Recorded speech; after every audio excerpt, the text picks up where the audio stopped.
Good evening, everyone. Welcome to Bensalem Township Council meeting for Tuesday evening, May 26, 2026.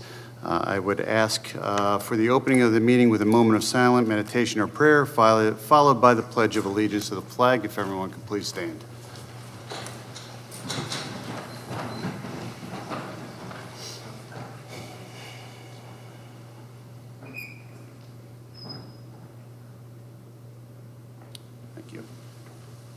Allegiance to the flag of the United States of America and to the republic for which it stands, one nation, under God, indivisible, with liberty and justice for all.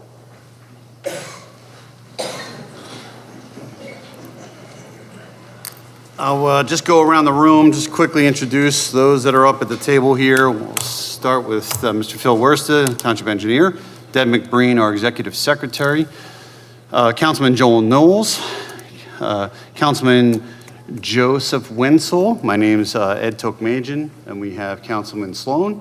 We have Councilman Ed Kisselbeck. We have Mayor Joseph DiGirolamo. Solicitors on the right-hand side over there, Mr. Joseph Paizo and Mr. Ken Ferris. Okay. Real quick, Mr. Paizo, can you please announce the executive session? Yes, the Township Council met in executive session immediately prior to this evening's meeting for approximately 30 minutes. Present for that executive session were Councilman Wenzel, Tokmajian, Kisselbeck, and Knowles, as well as the mayor and me. Two matters of pending litigation and one matter of real estate were discussed during the executive session. No official action was taken during the executive session on any of those matters, and no official action will be required this evening during this meeting as a result of that executive session. Thank you very much. We will move to the item on the agenda for this evening, which I've been wanting to do for some time now, even prior when we were on council before, as far as acknowledging Mental Health Awareness Month. It's certainly important. Mental Health Awareness Month serves as an important reminder that mental health impacts individuals and families in every community, including right here in Bensalem. Across the country, we continue to see the increased rates of anxiety, depression, stress, and mental health challenges, especially among young people. According to national studies, nearly 1 in 5 adults experience mental illness each year, and youth mental health concerns have risen significantly over the last decade. The issue is somewhat personal to me, as I'm sure a lot of us here in this room. However, you may have experienced mental health, whether it was yourself or a family member, friend, or whoever it may be. During my daughter's high school years, a teammate on her soccer team had tragically took her own life. So witnessing the impact that loss had on her teammates, friends, family, and the entire sports organization is something that I won't ever forget. And I actually did invite her mother here, and I wasn't sure if she was here or not, and I don't see her. But for additional comments, I'm going to turn to Councilman Sloan. Thank you, Mr. President. To your point, I don't think that there's a single person in this township that has not been touched by the effects of mental health, the struggles that our community faces. I know for myself, I can relate that there are, suicide is a very real concern, particularly in the veteran community. I myself have lost, friends due to suicide. So I think I ask that everybody take a look inside and make sure that you are aware that somebody that you are talking to may be struggling with something that they do not feel comfortable talking to you about, but everyone has their own struggles. In late 2020, Bensalem was a pilot for a co-responders program launched by the county, where we had 2 social workers, I believe, partnering with our local police department to help assist the police department for some of these issues that were arising in our community. I'd like to invite our County Commissioner, Diane Marseglia, up to talk a little bit about that, as well as some of her own stories.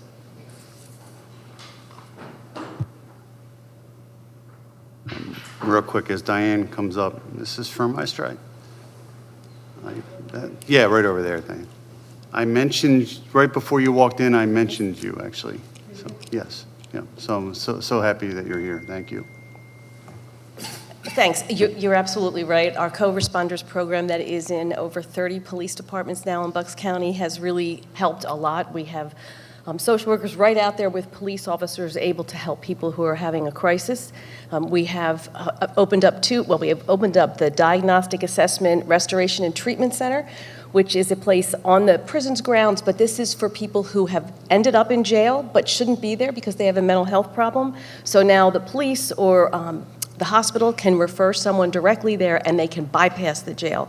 As people probably know, we have many, many people in our jail who deteriorate while they're in there and they never get the mental health help they need. And they're not even really there for a crime. They're there because nobody knows how to help them or anything. And in July, we're excited that Bright Path will open.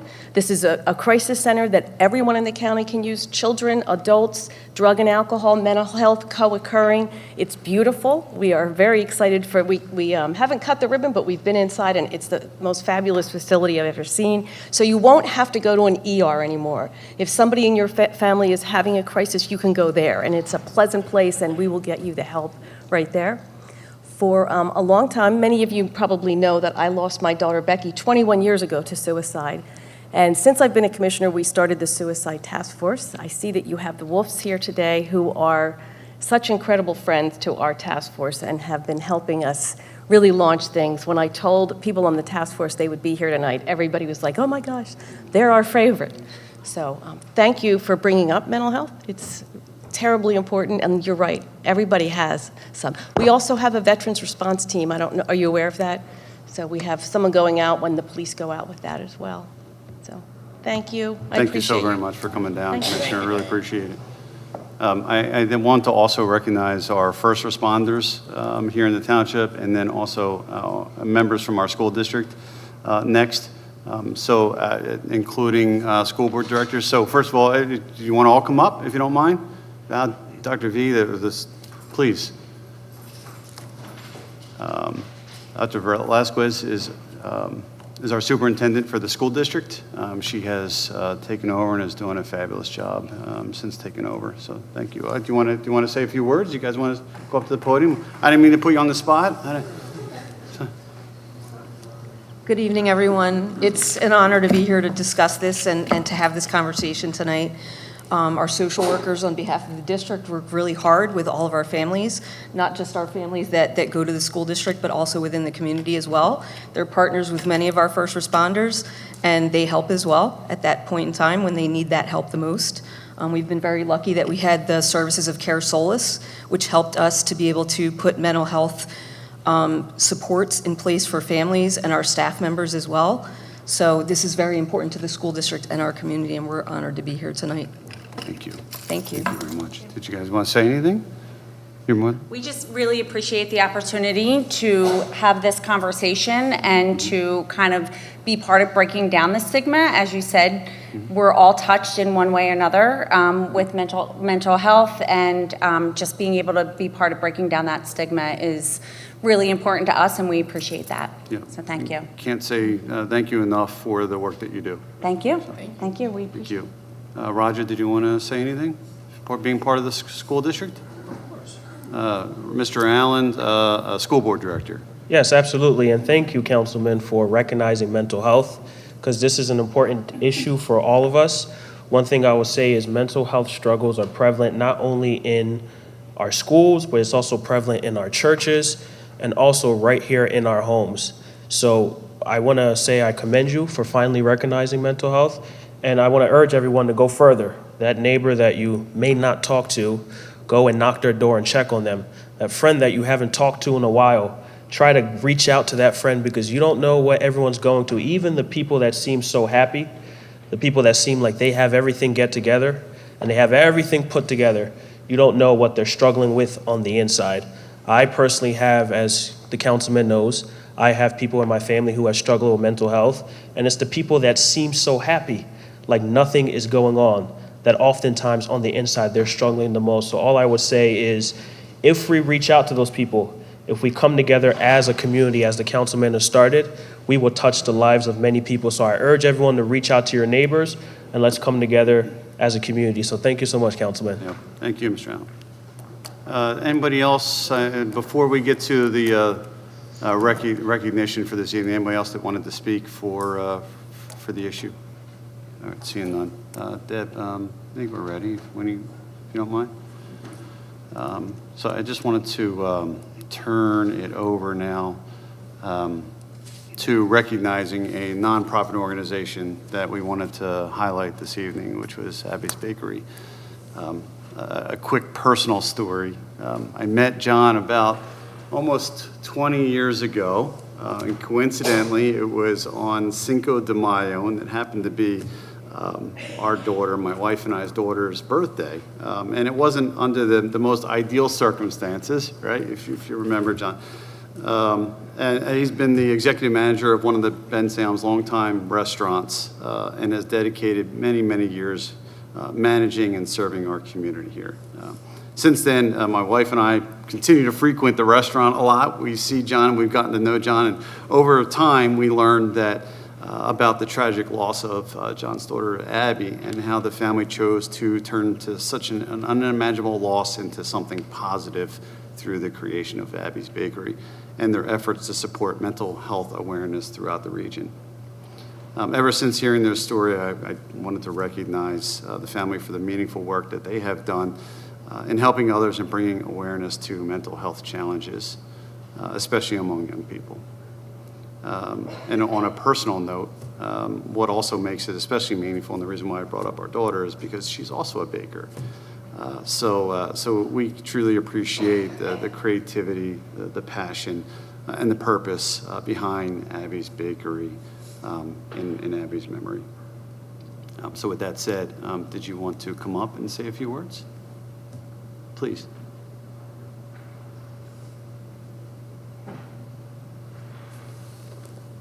Yeah, in a minute. Let him.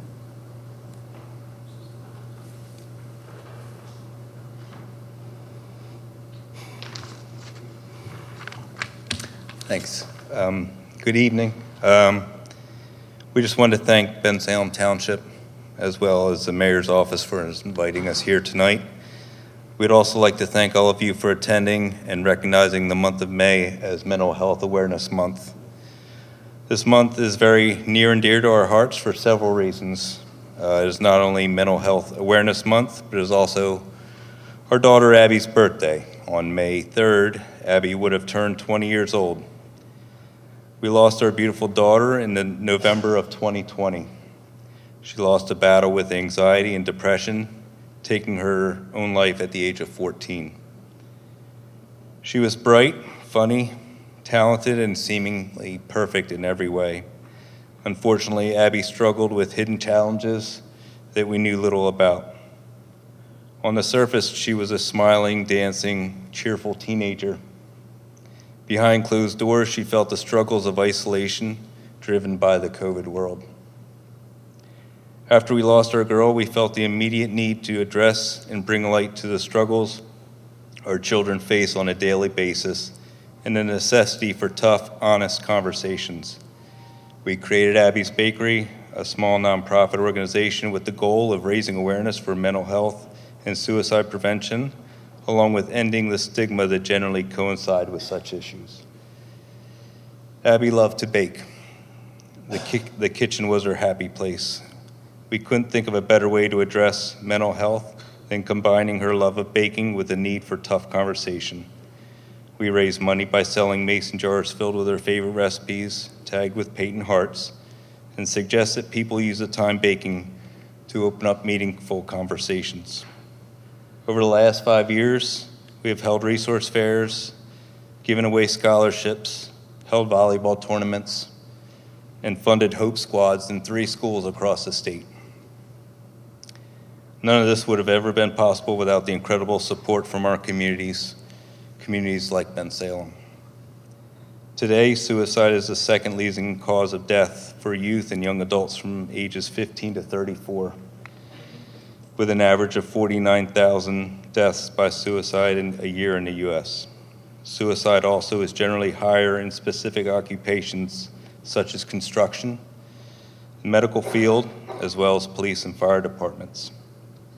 Topics such as mental health and suicide can be difficult, but losing someone you love is much worse, I can assure you. We would like to leave everyone here tonight with one lasting message. Each day, everyone carries a backpack full of emotions.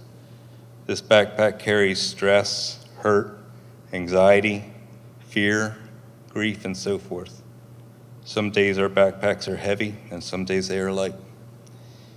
These backpacks are not seen by others, yet we carry them just the same.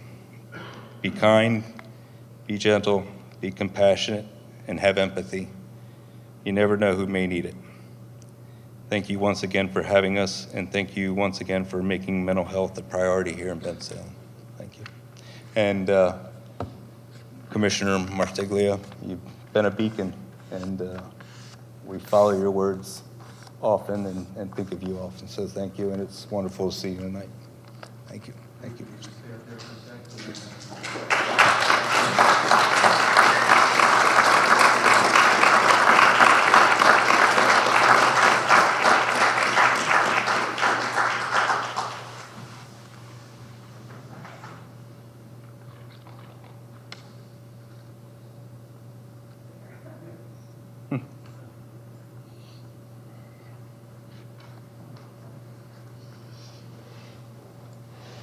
Thank you, Mayor. Yeah, sure. Thank you. Thank you so much. We'll have a presentation before we do that, and I'll certainly let Ed, since he frequents your place more than I do, I'll have him make that presentation. But if you haven't had this in your family or a friend, consider yourself very, very, very lucky. I know firsthand, so Ed, you want to take over? Sure. On behalf of Mayor DiGirolamo, Council, myself, Councilman Sloan, Councilman Wenzel, Kisselbeck, and Knowles, we wanted to certainly present you with a certificate for all the work that you do through Abby's Bakery. And I'll read the description here. Mental health is not a destination, but a process. It's about how you drive, not where you're going. There is hope even when your brain tells you there isn't. You are enough. And this is for you. Sorry, it's George.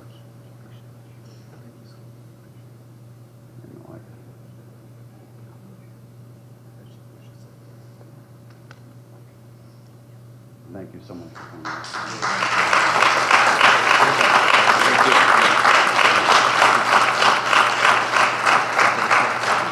You want to take a picture?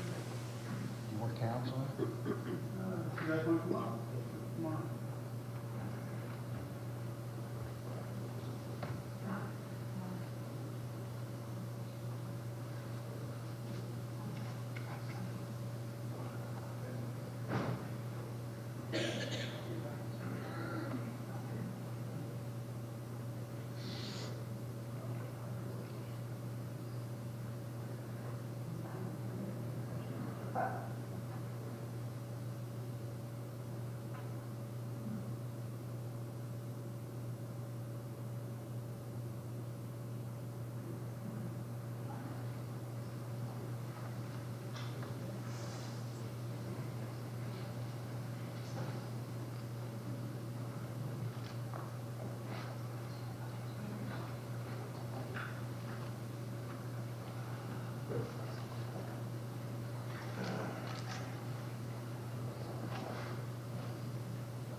Lastly, help is available, and there are caring organizations and professionals throughout Bensalem and Bucks County ready to support individuals and families in need. If you or someone you know is struggling, please reach out, and Bucks County residents can contact the Lenape Valley Foundation, the National Alliance on Mental Illness, NAMI, or simply dial or text 988 for immediate mental health support.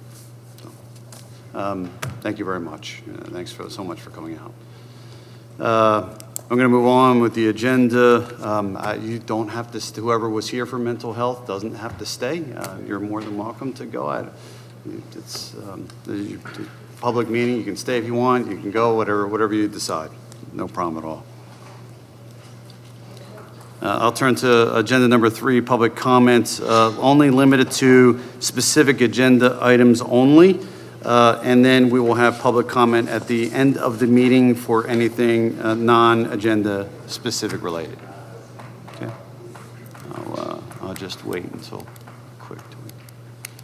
Okay. All right. Agenda number 4, the approval of council meetings for meeting date May 11, 2026. I'll turn to council. Was there any revisions, changes, corrections that were needed? Yeah, on item 1, the opening of the meeting, it still references, I think, the notes from the previous council meeting from Holy Ghost Prep Hockey Team. So that has to be corrected. Page 1.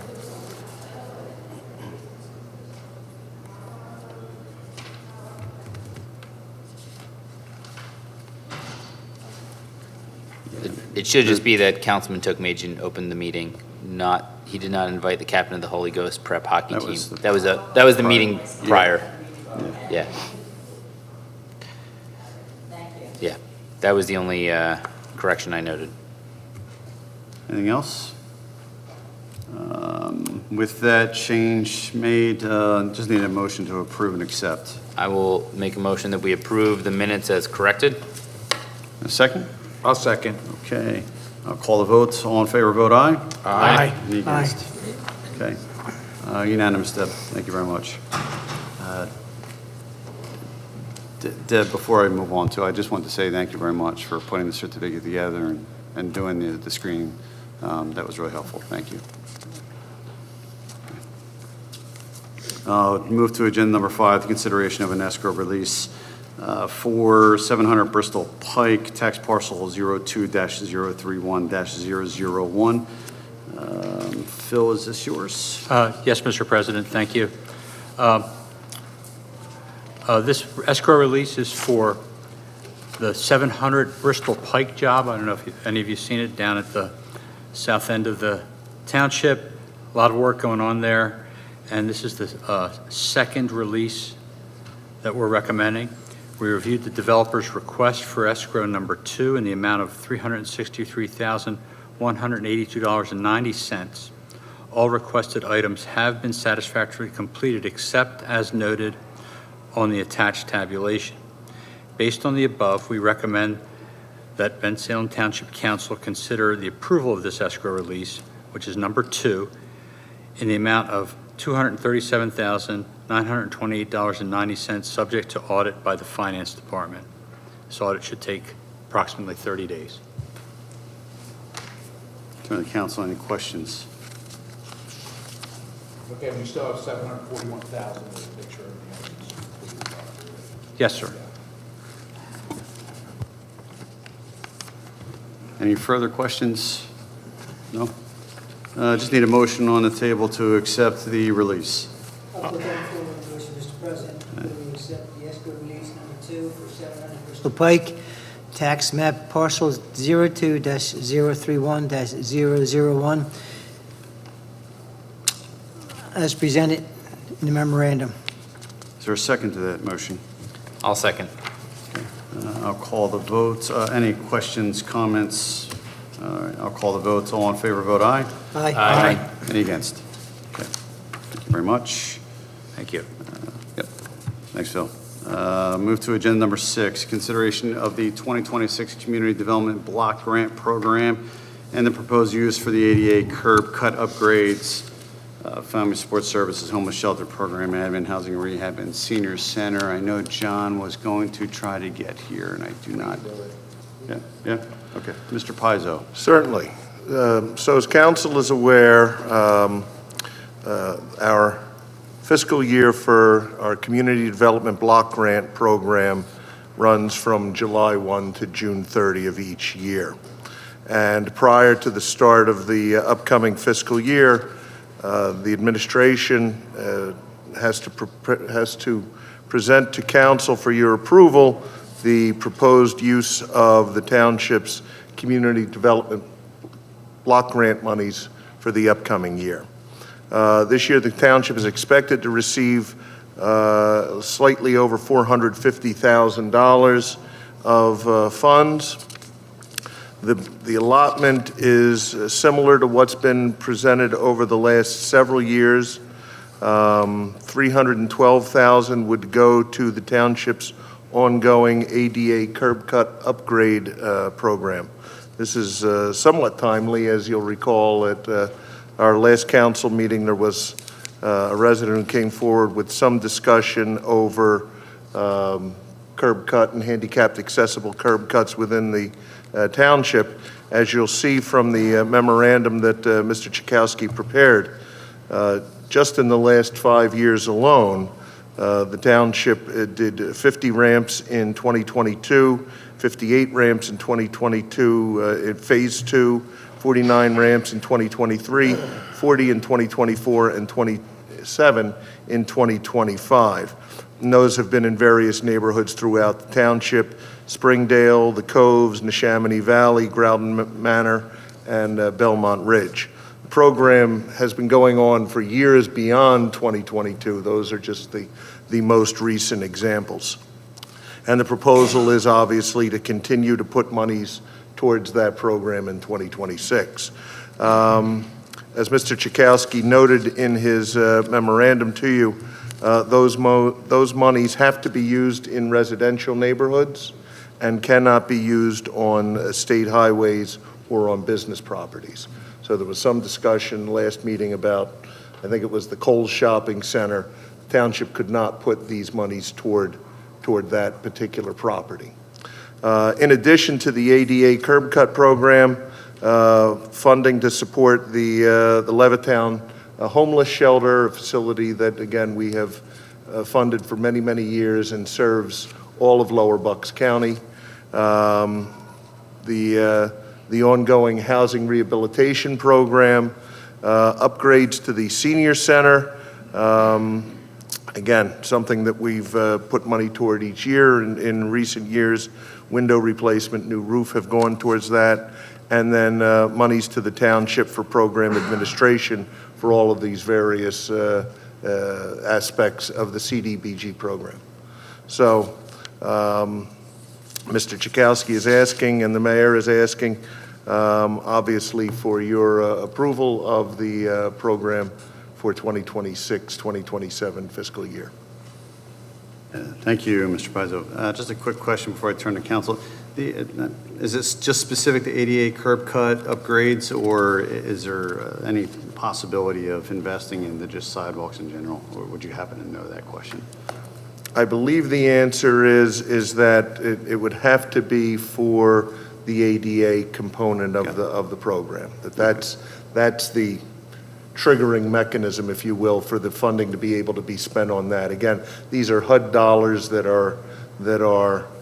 we administer, unlike the rest of the county, which those communities, their CDBG funds flow through the county.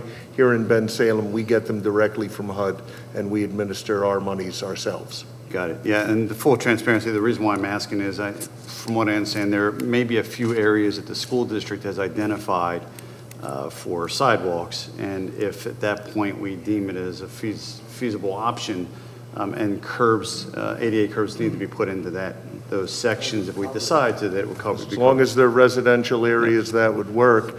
And there is a program out there called Safe Routes to Schools, which is a grant program that is specifically for sidewalks in communities, as the name suggests, to create safe routes to walk to schools. So if the school district wants to pass along to Mr. Chakowski the areas in the township that they believe sidewalks might be of benefit, we could start working on that program and see if any of those areas might be eligible for those monies. Yep, that'd be great. And I did, No, that doesn't come out of these funds. No, I That's a understand. separate Yeah. program. And I did start talking to John about it. So, Okay. yep. And the reason why I also reminded me to bring it up is because I actually just got the list this evening, so I'll pass it on.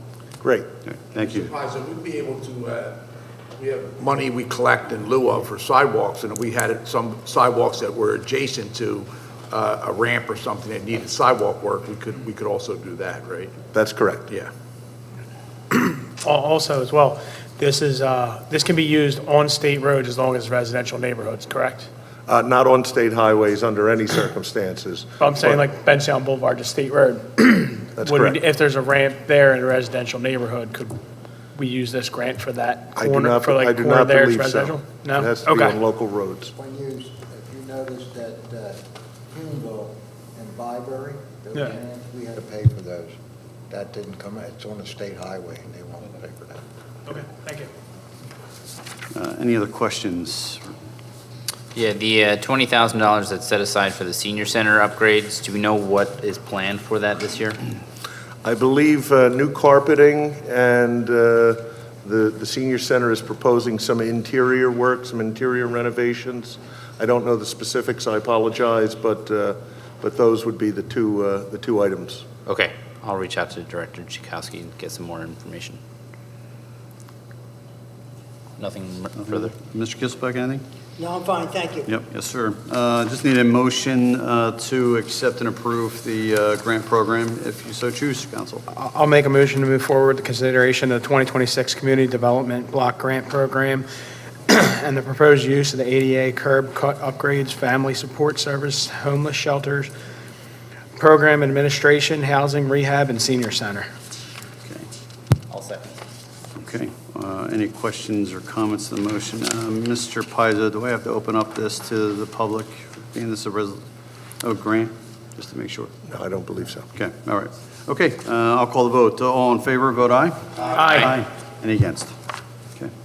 Thank you very much. That's approved. Thank you, Mr. Paizo. Okay.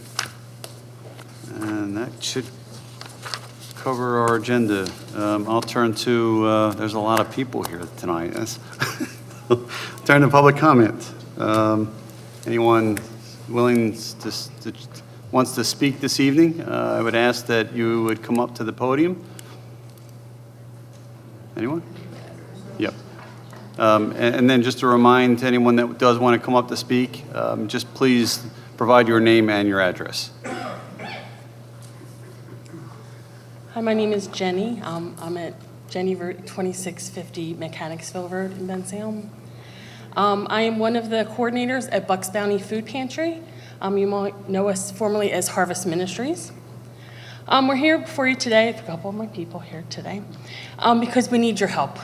Our pantry works with Bucks County Opportunity Council and Phil Abundance to get the foods to help us serve about 500 families weekly.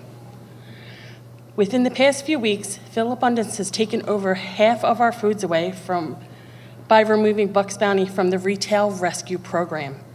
This program works through Feeding America to take coded, close to code, or excess foods from our local grocery stores and give them directly to local food pantries. Them deciding to remove us has been developing over the past year or so.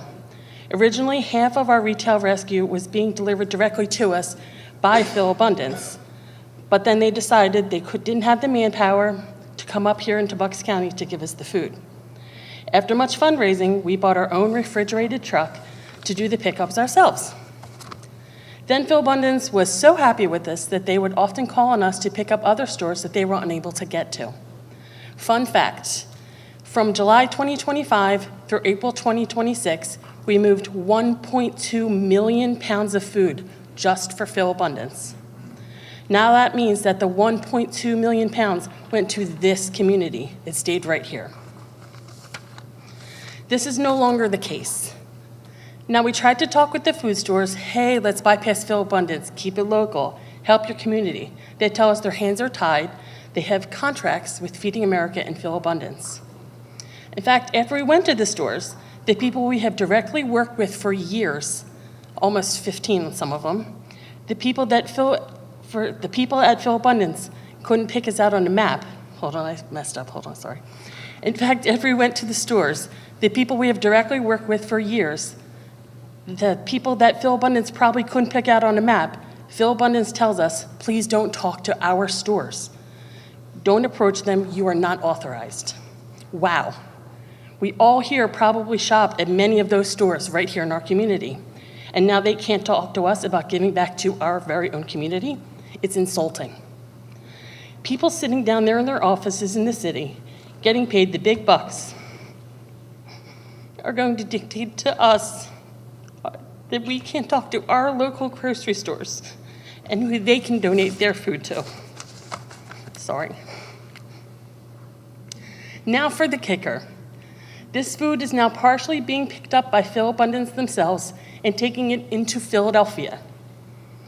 For those who don't know, Phil Abundance has locations down by Temple University off Broad Street and also off Patterson Ave, nowhere near here. The other food is being picked up by a group out of Hunting Park in Philadelphia. And that group, since we stalked them on Facebook and social media, of course, that group brags, come get food, no ID required, no paperwork, no signatures, just free food. And yet we here in the suburbs need to do extensive paperwork, check ID, etc. We can't just give out food to anyone who needs help. We here in Bensalem need to take back our local grocery stores and make sure the food stays here. Even though we're the largest food pantry in Bucks, and we were the second largest food pantry for Phil Abundance, we're just little people going into stores with a cute flyer and a tote bag begging for food.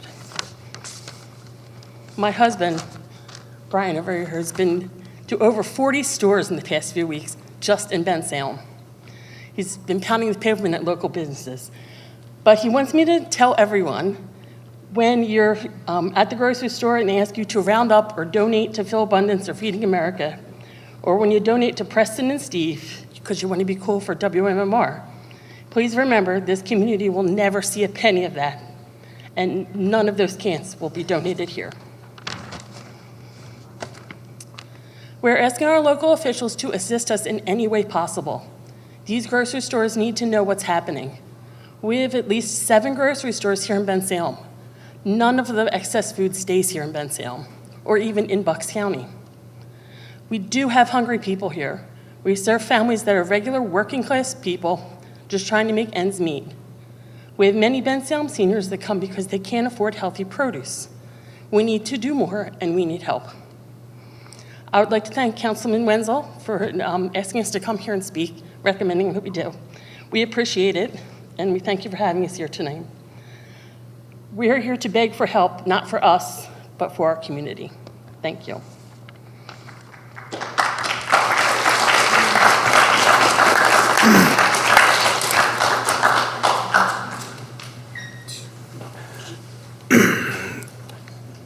Mayor, can I ask the question? Is it possible for our administration, council, with legal guidance to write a letter to Phil Abundance asking for a portion of the food to stay in Bensalem? Would that be out of the question? Just to write a letter to say, you know, our own constituents are need help as well. The food has been, you know, not distributed to the best of our community, just a shot in the dark. Even if they tell us no, we can at least take a chance. Do you think that would be something out of the question? I think if someone could come into the office and give us some of the information of where we can go, we would certainly do that. Obviously, we can't force anybody, but we can certainly talk to people. Normal people come to some kind of conclusion where they come together. So if you make an appointment, come into the office, give us the information, how we can get to Phil Abundance. I don't know who to go to, but do you know? You know? Well, we'll certainly make that effort. I'm curious why they dropped you from their list of charities in the first place. Here, can you come up, please? Because that's the most mind-boggling part of this to me. They have said many times in the past that we are not an underserved community. There are more communities in need than us, and we just don't think it's fair that it's coming from our grocery stores. We all shop there, we're all supporting those stores, and it's being taken very far away. Is there another food pantry network that you can associate with that to help get you into a broader support network? We have worked with Bucks County Opportunity Council. That's our main one in the county. Sure. We are accredited with them. Their hands are tied just as much as ours is. They get, yeah, they're kind of afraid of it. They're afraid to engage with the grocery. Speak out on our behalf.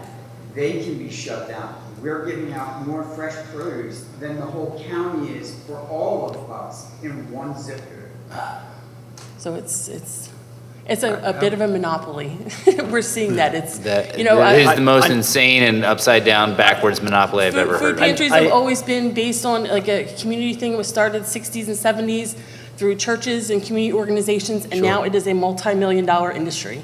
These people are making lots and lots and lots of money. We're an all-volunteer group of about 60 people from this community that come 2-3 times a week.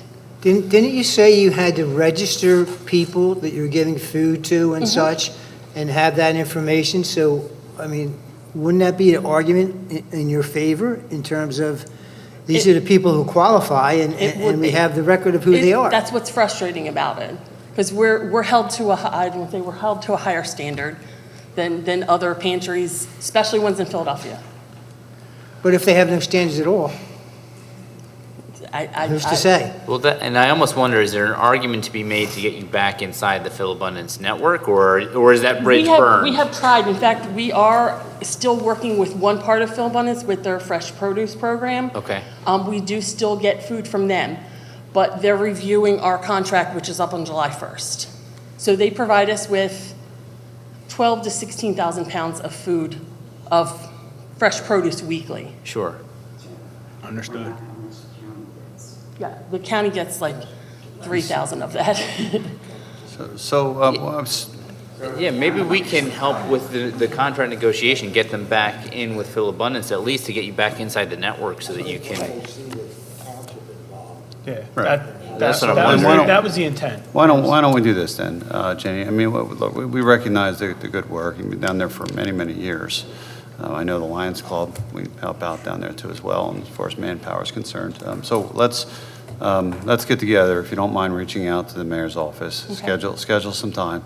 I'm sure the mayor would be happy to let us know the date, and then what if council wants to come, and then we can kind of put our heads together to try to figure out a resolution to it. We would appreciate that very much. We'll certainly do what we can to try to help. I mean, even right now, you coming out today, there's, thousands and thousands of people who watch the council meeting live and stream it. So if you're out there and you can help this organization, look at your cupboards and, you can afford to, maybe take a bag over and help out this organization. They help out people in Bensalem every day.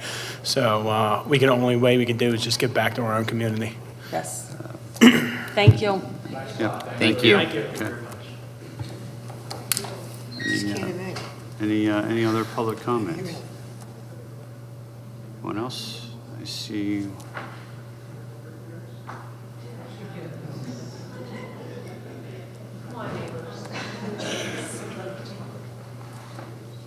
Don't be scared. We want to hear what your concern is. We see there's a lot of people here tonight. My name is Ann Herring. I'm the president of the Glen Ashton Farm Civic Association, and a number of my neighbors are here. We are very concerned as we let the mayor and Joe Pizzo and Ken Farrell, I hope I got your names right, today at a meeting about this Women's Recovery Center that is damn near done as far as approvals to be opening on Dunstan Road, which is, it's at the back end of Glen Ashton, in a floodplain. And we have, my neighbors and I, we have a lot of concerns about the safety aspect, the, evacuation, all those kinds of things, which we did talk about at length today at the meeting. Just as an update for my neighbors who weren't there, the township has approved, they've met all the requirements for this home that the township has laid out. They still are waiting for the state approvals, and maybe you can help me with what those are, like as far as, is it licensing and? So I'll turn to Mr. Pizzo when you're done. if you don't mind. Okay. Yep. So, and the people who are running it, the owner and the woman who's going to be the live-in support person and running it, invited us to tour the home. And while it alleviated some of my concerns, I still have, concerns about it. I will say it was immaculate. They have taken the 4 bedrooms that are in the house and put 3 beds in each one. So That's 12 beds, and then they've converted the living room, the room as you just walk in, into a bedroom with 3 beds. But they are saying that the 1 bedroom that's the master will be used solely by the supervising person who's going to be on site, the woman who we met today. I don't know what's going to happen once this thing is approved and it's up and running. I don't know what kind of oversight there will be for it. I think we all have concerns about while the people who are, the residents who will be there, they are going to be paying on a weekly or monthly basis. They're not allowed to have cars on site. But I imagine they'll have visitors. I think that what they told us was they would have to get pre-approved for visitors to come. It all sounded good, like they had answers to everything we were asking, but in the reality versus, having everything look great when we're there, we don't know what's going to happen once the doors are closed and it's up and running. So I don't know what else to say about it. I feel like there's not much we can do other than maybe address the township ordinances so that we can tighten them up enough that, as much as I support recovery homes, and I mean, I have friends that have lost adult children to addiction, so I know the heartbreak that's just like these other mental health issues that we've talked about today. I definitely think it's a wonderful idea what they're trying to do, but the kind of instability that leads a person to this situation, and while they're on the upswing of recovery, which is wonderful, the chaos maybe that surrounded them might follow them, unfortunately, and I know that I think we're all concerned about what that can mean for our own safety. We had this pretty quiet neighborhood with very little traffic. We're pretty lucky in Bensalem because it's a pretty busy township, as you all know. So I feel that we're concerned that the character of where we live is going to change, and we just want to know what we can do to make things as safe as possible for this existing thing, and maybe make it a little more stringent as far as any future ones that could possibly happen in the neighborhood or in Bensalem in general. Does anybody else have I missed anything as far as what we talked about today? Yeah, I mean, Just show your hands. If you just want to show representation, you're here for this particular issue. If you don't mind, just so we understand. If you're more than welcome. It's a public meeting. Please come up. yeah, I mean, I can step back and. Come up, just give your name and your address and the microphone, please. Yeah. East Yates Road. Thank you. Hi, my name is Kim Spicer. I'll I live on turn. 635 Ashton Road. I spent the Memorial Day weekend going over the law and regulations for these kinds of houses. Well, I don't know how it works, but to be sure, I'm going to find out when the license comes through. I don't think that they're allowed to leave the people that are in these houses alone. There has to be somebody with a social work degree, which is a master's degree. There has to be a counselor there. We can't just have this woman who says, well, when she wants to leave, she's going to leave, and leave all the patients there by themselves. Like, what kind of baloney is that? It's not in the regs. I looked in the regs. I looked at the law.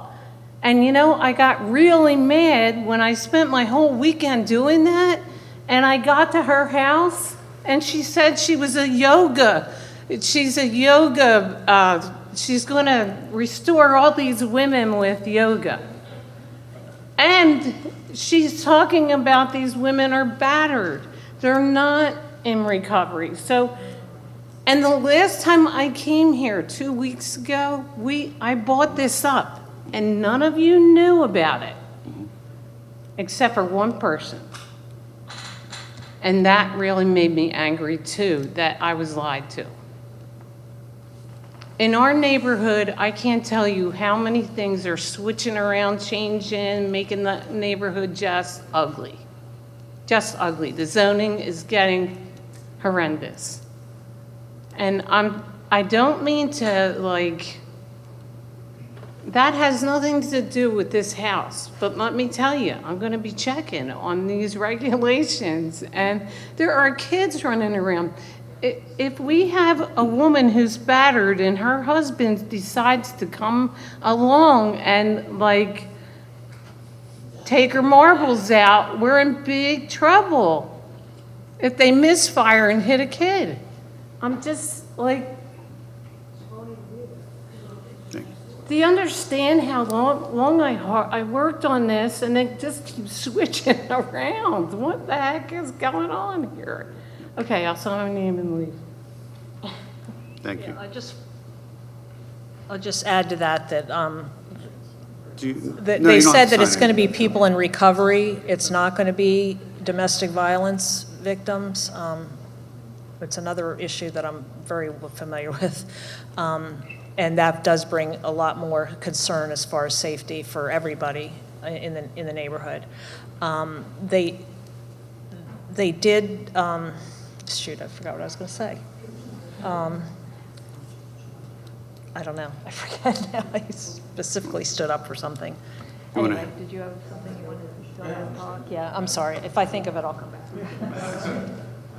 How you doing? Sir? My name's John Otto Sr. I'm from 4714 Yates Road. I bought into that neighborhood 10 years ago. My brother was the supervisor of Falls Township. You know him, Joe Richado. And I'm a recovering addict myself. And I know what goes on inside these homes. And they always say that there's a boss there and there's a second in charge and all that. It ain't true. It's not true. Now, I have granddaughters that live right next door to me. And I didn't buy into a $1 million neighborhood to have that kind of a facility. And I'm trying to figure out, how did it wind up in our neighborhood? Who was the one that presented it to you guys that it wound up in our neighborhood? Because nobody would buy that house down there. I wanted to jump in on that. We didn't know about this last meeting Well, until we're it was just brought finding out. to us. I just found out about it last week myself. Yeah. So we have no Joe, representation to the government. We don't have any representation here. Do you just realize that? We have no lawyers, we have no nothing. But I can guarantee you this, there's going to be some. Because I don't want it in my neighborhood. And if I have to get all these people out there with signs out there on Bensalem Boulevard where the Wawa is and protesting and whatnot, it's going to happen. You can rest assured it's going to happen. That's all I have to say. Thank you. Thank you, Mr. Otter. You want to come up and speak? Hello, John Arabenik, 864 Ashton Road, Bensalem. Regarding that house in Dunkston, a lot of us are totally against that. We don't even know how we got into a residential zone, residential R1, I believe. And evidently, they're not even going to pay school taxes for that property. That's not true. That's what I heard. The township people told us today, So that property is. I'll have Mr. I'll have Mr. Pizzo address some of these items as soon as when you're done speaking. Okay. All right? Yeah, but some of what the previous guy said about just the people in there, they're gonna have ankle, or maybe they should have ankle, if they do move in there, ankle bracelets, or whatever they call them, to track them. I don't know. But it just seems like a bad idea for a neighborhood, that's all. Thank you. Very bad. And, ADA. Thank you. Bye. Sir? Did you? One of the things I wanted to bring up was that the woman who's going to be running it said that they are going to be submitting, the women will have to submit to weekly drug tests. I don't know how that she's going to implement that. These are things that we're kind of taking on faith right now. We hope that that is going to be the case, because if they're slipping while they're there, that's obviously going to be an issue for the neighbors as well. And I guess my question too, from the zoning standpoint, it's an RA1 district or parcel. And I know that if we want to have a home office or something like that, there's like a certain percentage of the square footage that's allowed for a home office to be declared as a home office. I don't know, this is a 100% for-profit business that's going to be in a residential home. So to me, that sounds like zoning that needs to be tightened, you know, to prevent this kind of thing, again, on a property like that. Thank you. Anyway, that was what I wanted to say. Okay. Thank you, sir. How you doing? George Campbell, 709 Collecting Road. As we can see, we have 3 new council members.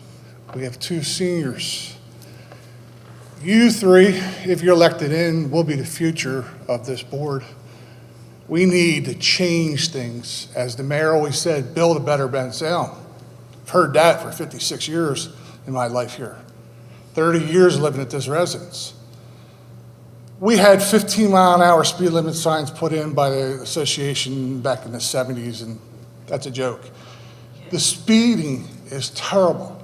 I live right on the hill of the road, and up and down, up and down. Now, we know we're gonna have Uber drivers coming down, and Lyft, and whatever else, shuttles. We need some kind of speed bumps, not speed cushions. Speed cushions are a waste. I work for a township and I know it all about it. They're junk. Don't go with speed cushions. They do nothing. You gotta stop them because there's kids roaming the neighborhood more and more as the township's changing over in our neighborhood. Safety is #1 priority. You 3, future of the neighborhood, I appreciate everything you guys have done. Keep on doing a good job. But something's gotta be done. We gotta think about this. I know we can't talk about the white elephant in the room, about ADA, the whole 9 yards. On that, I can't change a light bulb without the township wanting a permit in this township. What permits have been pulled on this house to get it compliant? Where are they at? Do I have the right to know? Do I go and fill out the paperwork and then be rejected? Because we know we get rejected. You have a right to submit a right to request, yes. Right So to if they didn't pull permits, I didn't get a chance to look at it because I worked today. What was done in the house? Have they done anything for handicap accessibility? Have the vanities been changed for wheelchair access? Is there a ramp to the house? Then on top of that, if there isn't, it's in a flood zone. Where do permits come for flood homes? They have to go through zoning, don't they? You just can't apply for a flood house because we know what happens down there. It floods. The ark's going to come someday, and hopefully nobody's hurt because it gets bad down there. So I want you who are elected in here to follow through with the administration here and check and dot the I's, cross the T's. Was permits pulled? Have they done any work in the house? If they didn't, we need to cite them because they're just doing what they want then. Yeah. So I appreciate everything you do. Yep. You're taking a lot of heat from us, unfortunately, No problem. That's what we're up here for. but good luck. Thanks. Thank you. Thank you, Mr. Campbell. Good evening. My name is Robert Trush. I live at 4728 Albert Road in Glen Eschen Farms. Just to give you a little history, my parents bought property there in the 70s, and I lived there for my childhood and went to those schools in the area. I moved around the country with Home Depot. I worked there for a long time, and I decided to retire and come back to Bensalem. I just built a new home, invested a lot of money in the area, and just like some of my neighbors have already stated, had no idea this was going to happen. My daughter's pregnant with her first child, going to have grandchildren there. The one thing I don't think was pointed out yet, many of the points that were made are obviously concerning, but there's only one way in and one way out of that road.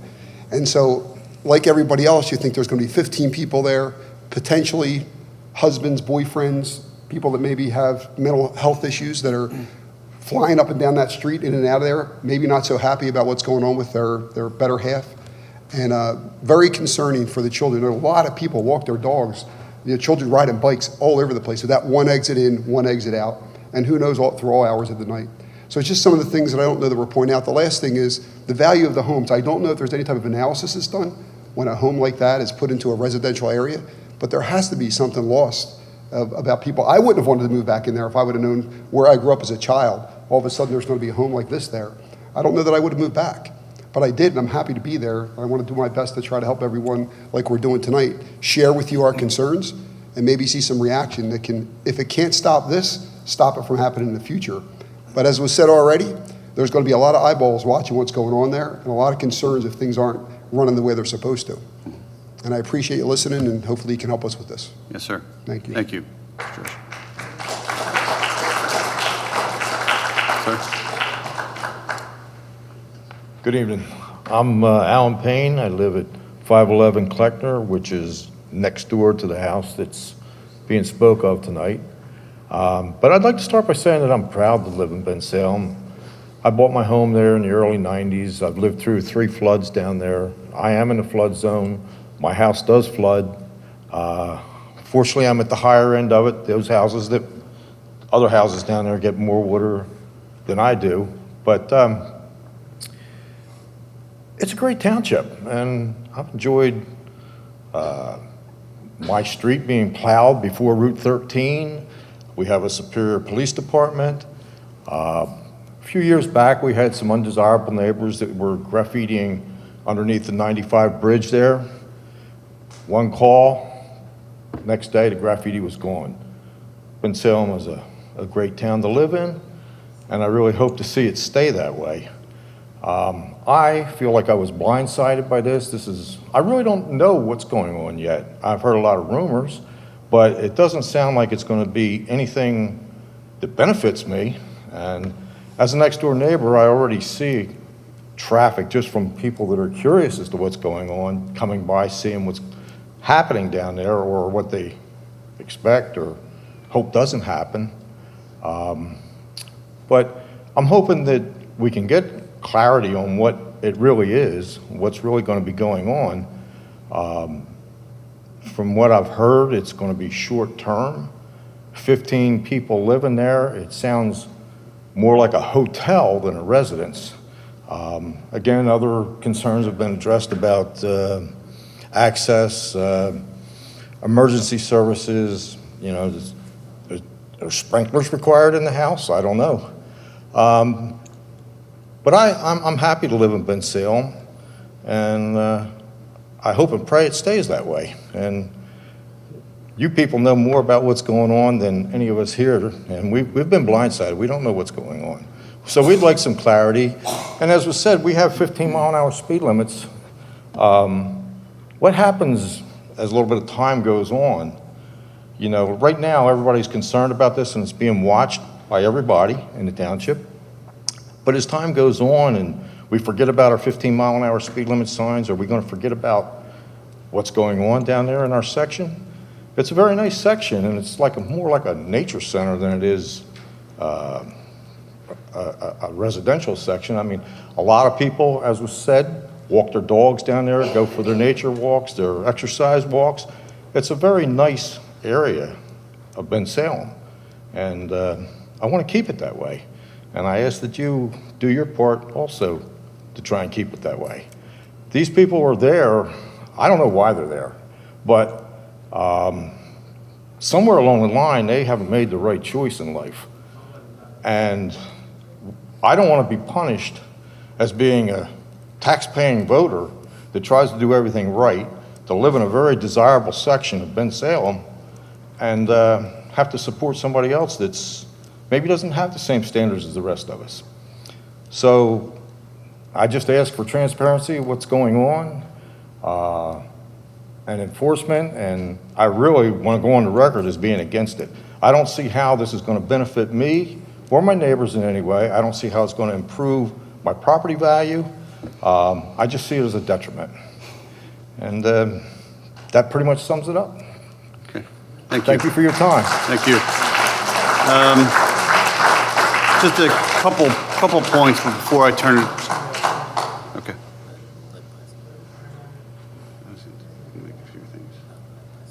Good evening. My name's Mary Ellen Cook, 713 Bridgewater Road. I don't live in Glen Ashton, but I certainly can sympathize with the residents there. If what I'm hearing is true, your hands are tied and there's nothing you can do about this. But my question is, because everyone's concerned about the type of people that may come into the neighborhood. So let's say this all goes through, 6 months down the road, these people have to call the cops on a continuous basis because it's a nuisance down there. What repercussion does the township have at that point, is my question.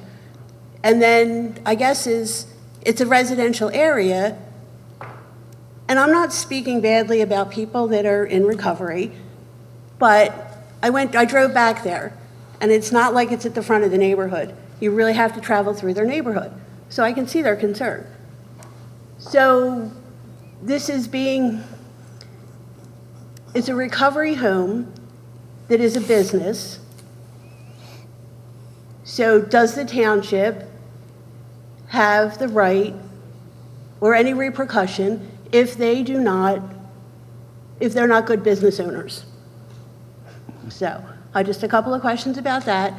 Again, I don't think anyone wants to kick recovery people to the curb, but I can see people's concerns, and like for what I'm being told, this is a done deal, other than the state. So is there repercussion if it does become a problem? Thank you. Got it. Mr. Pizzo, I have a few things I wanted to add, but I'll turn it over to you first. And just some of the questions that came up was oversight. Oversight, residential caretaker, ADA requirement, and zoning and code enforcement. So I'll turn it over to you. And then also, if you can provide us a summary. I know there was a lot of work that was done since the folks had come to a last meeting. So if you want to just summarize what had happened over the last 2 weeks, please. Certainly. Going all the way back a number of years, I might note that there was a time not too long ago when recovery homes in Pennsylvania were wholly unregulated. And it posed a problem for many communities, including Bensalem, where we found ourselves confronted with a number of the concerns that were being voiced this evening, and with absolutely no ability, either at the local level or at the state level, for any of them to be addressed.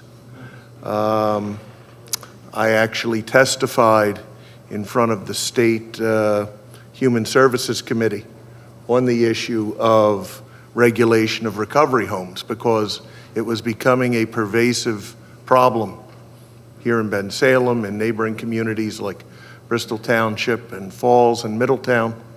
And ultimately, the state started a licensing procedure for recovery homes, and those regulations were adopted sometime back in 2021. When the township became, staying on general discussion of recovery homes, there are a number of laws that the township has to comply with.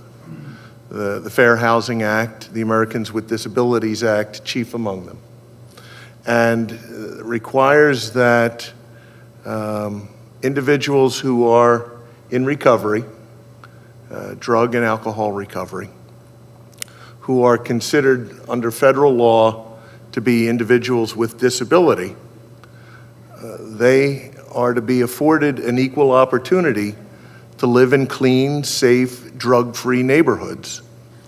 And as a result, that's the purpose that recovery houses serve, for individuals coming out of rehab, transitioning into recovery homes in residential neighborhoods, and ultimately back into the mainstream, if you will, of not needing the support services that come with residing in a recovery home.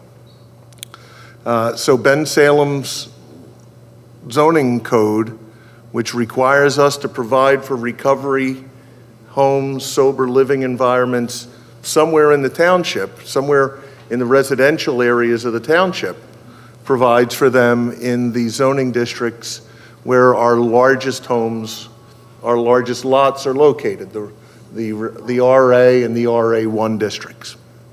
So that makes this use a use by right in Glen Ashton Farms, which is an RA1 neighborhood.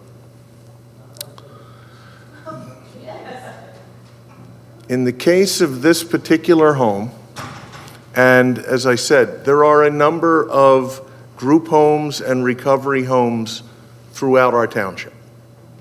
You don't know the dozens of them in the township where they are, because they are treated and they operate they're treated like your homes. They are homes. And that's what the law requires us to treat them as. We don't always like that we have to deal with the issues that sometimes arise from these homes, but the township cannot and will not discriminate against them, because this township does not and will not discriminate against any individuals. And this township... Wait, hold on. We did. We gave you the opportunity. Hold on. I don't want to... Ma'am, let Mr. Pizzo finish, please. I cannot allow the back and forth. I provided the opportunity for everyone to come up. So I would just ask that you be respectful to Mr. Pizzo, our solicitor, representing the township, and just allow him to finish, please. After he's done, can he come back up and talk? I'll allow a limited amount if you feel like there's something. So in the case of this particular property, the property owner applied for zoning certification and building permits to operate a recovery home. We were told that it would be for up to 15 persons, that it would be for women, and that it would be for women in recovery. And this is recovery from drug and alcohol addiction. It is not to be a safe house. It is not to be a facility for women coming out of abusive situations, battered situations. It is not licensed as such a facility. Again, She said that today. Again, I'll allow you to come back up. Just let him finish, please. And so from the township's perspective, the township viewed this property as exactly what we are told it is. And that's, again, to a certain extent, when any property owner of the 20-some-odd thousand properties in this township comes into the township with an application, we at least initially have to take it at, this is what it's going to be. So this application, it tells us that it's going to be a recovery home for up to 15 individuals who are going to be women in recovery. The township went about processing the necessary permits. We were told that one of the spaces in the house was to be converted from a living room into a bedroom. Building permit applications were submitted. They were reviewed. The necessary building permit was issued for that room to be converted. Inspections were done of that work. As to the balance of the facility, because of the number of individuals residing in it in a recovery setting, they were required to install a hardwired smoke detector system into the house. That was permitted by our fire marshal's office. The installation was permitted. It was inspected. It passed inspection. The house is located in a floodplain, not a floodway, but a floodplain. The house itself, as it's been explained to me, the majority of the front yard and much of the house is in the floodplain. The rear part of the house and the backyard is not. Under the township's zoning and building ordinances, work inside of the house does not require additional permits or zoning relief in order to do work inside the house. To build onto the house or to add additional parking or anything of that nature would require a trip to the zoning hearing board because it would be work inside of the floodplain. But in this particular instance, none of the work that was done, no work has been proposed that would trigger having to go to the zoning hearing board because the house is in the floodplain. The house and the other houses along that street are in floodplain and have been since they were built. They were built at a time when we had different regulations governing what you could or couldn't do within a floodplain, but they're there. And they're there to be occupied, whether as a single residence, which I imagine that house has been for all the years up to now, or as a recovery house. As long as they're not expanding it, as long as they're not adding parking areas, no additional zoning relief is necessary. That's the township's regulations, and they are consistent with FEMA regulations and with regulations that we get from the Army Corps of Engineers regarding wetlands and floodways that they oversee. The plans for the house were inspected by the township to make sure that they comply with our housing code. Every house in the township, whether it's this one or one of yours, can only have ultimately so many people living in it. That's based on a calculation of bedrooms, number of people that can be in the bedroom, square footage of the bedroom. All of that goes into a formula that determines how many people can occupy this house. In addition to the township, the state also has regulations for recovery homes that tell you how many people can be in a house. They use the same formula, but they use slightly different numbers. In both cases, whether it's the township standard or the state standard, the bedrooms in this house, the number of people they're proposing, comply both with the township's housing code and with the state regulations regarding recovery homes. So this house can legally and practically accommodate up to 15 individuals. Now, as you heard from your representative, one of the bedrooms there is going to be the bedroom for the full-time house manager. And so the numbers change. If one person's occupying one of the 5 bedrooms, now the remaining 4 bedrooms can occupy up to 3 individuals each. So the total number of people that can be in that house who are in recovery is in fact 12, not 15. And that's by virtue of them using one of the 5 bedrooms for the house manager.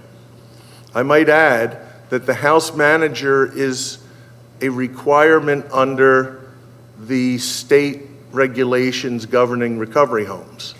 Back before 2021, these facilities weren't required to have them at all. They are now.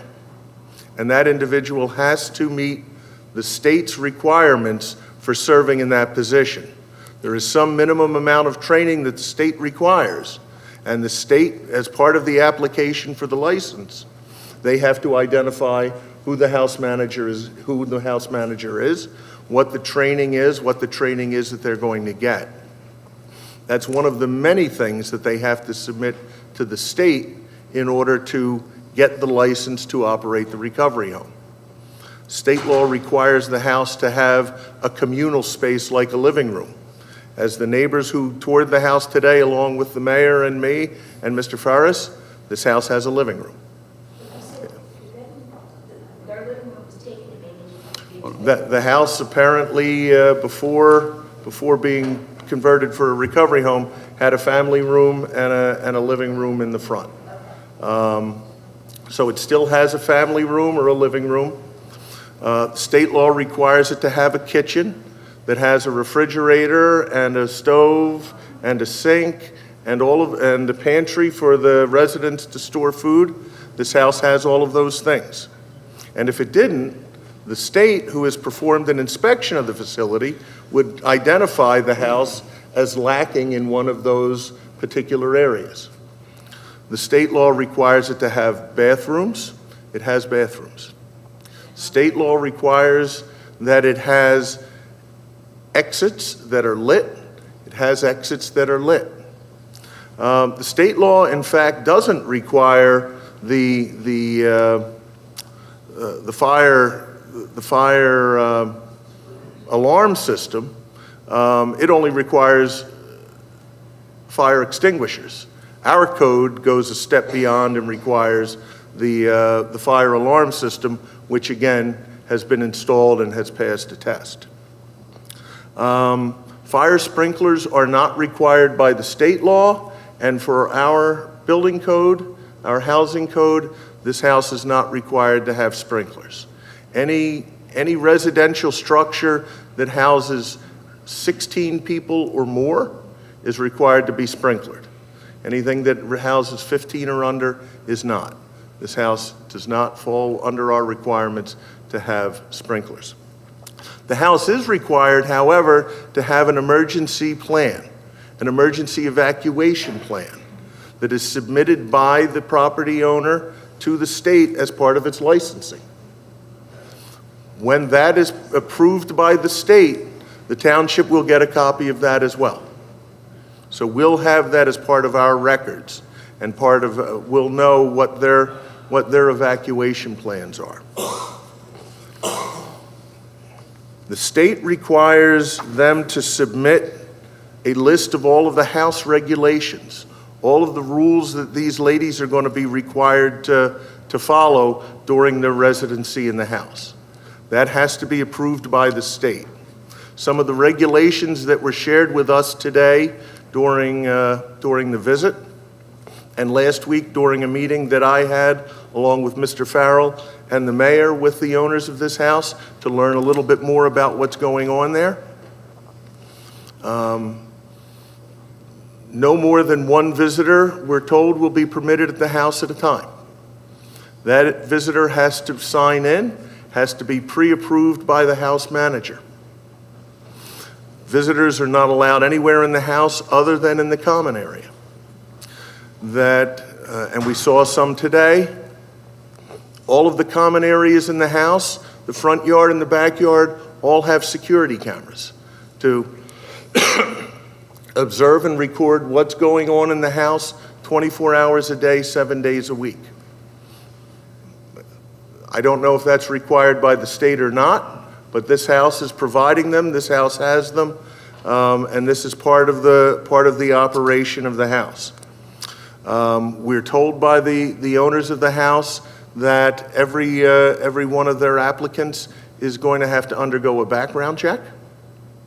Every one of them is going to have to undergo an initial drug screen to make sure that they are free and clear of drugs, and that anyone staying at the house is going to have weekly random drug testing. Every occupant of the house, to make sure that they have remained clean and sober during their time in the house. And anyone who violates those requirements of the house is immediately banished from the house, because again, the purpose of the house is to provide a clean and sober environment for individuals coming out of rehab and transitioning back into society. So that's what we're told, and that's what I believe is consistent with state regulations for these kinds of facilities.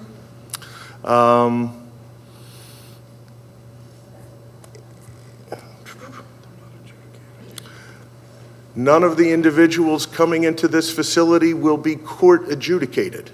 In some cases, people going into recovery are going into recovery houses through the court system.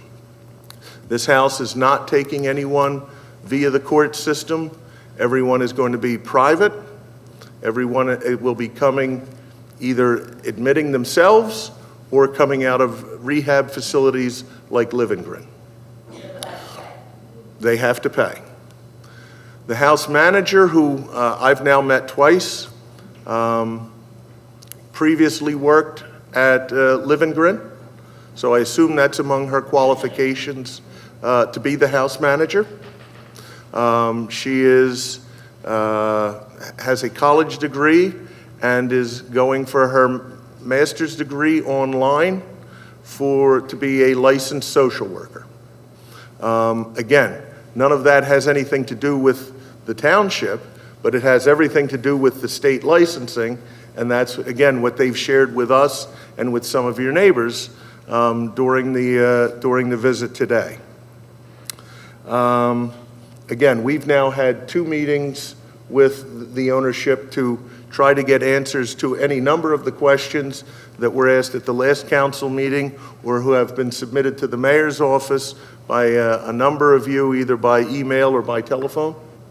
Again, I've reviewed the file and went over with Mr. Farrell, the building and planning director, over all of the steps that went into this facility being approved to occupy that facility.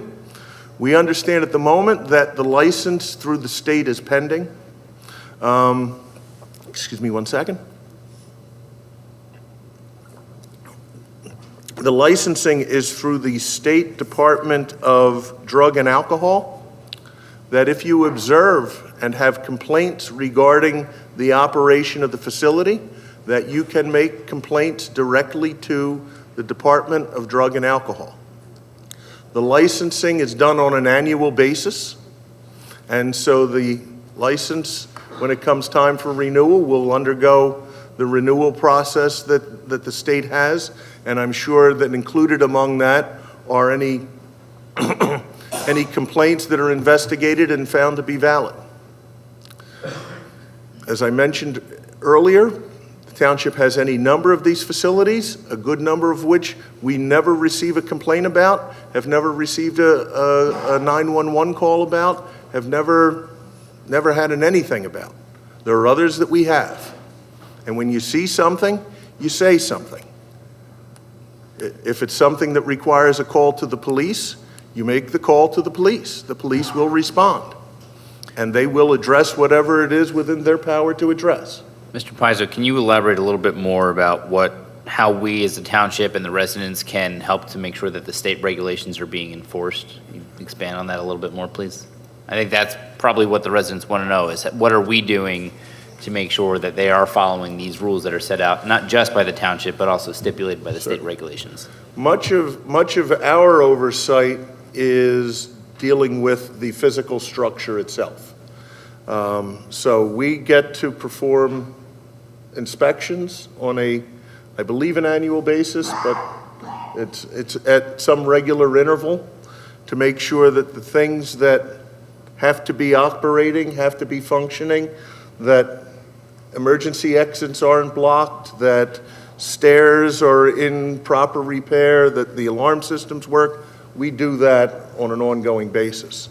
In terms of the individuals occupying the facility itself, that's entirely up to the state, who performs their inspections and their routine reviews and approvals. And that's part of their annual review for their licensing. They'll make sure that it's operating in compliance with the state regulations. Yes, and my understanding of the state process is that there's a full license, and then there is I believe it's called a provisional license, but hold on one second and I'll make sure, because I don't want to usually start with the provisional license. I don't want to misspeak.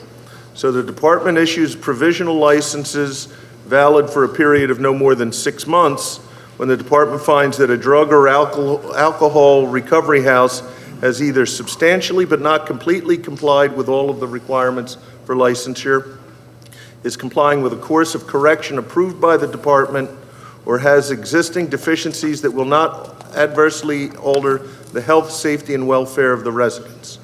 So if during the review process for the license, either initially or once in operation.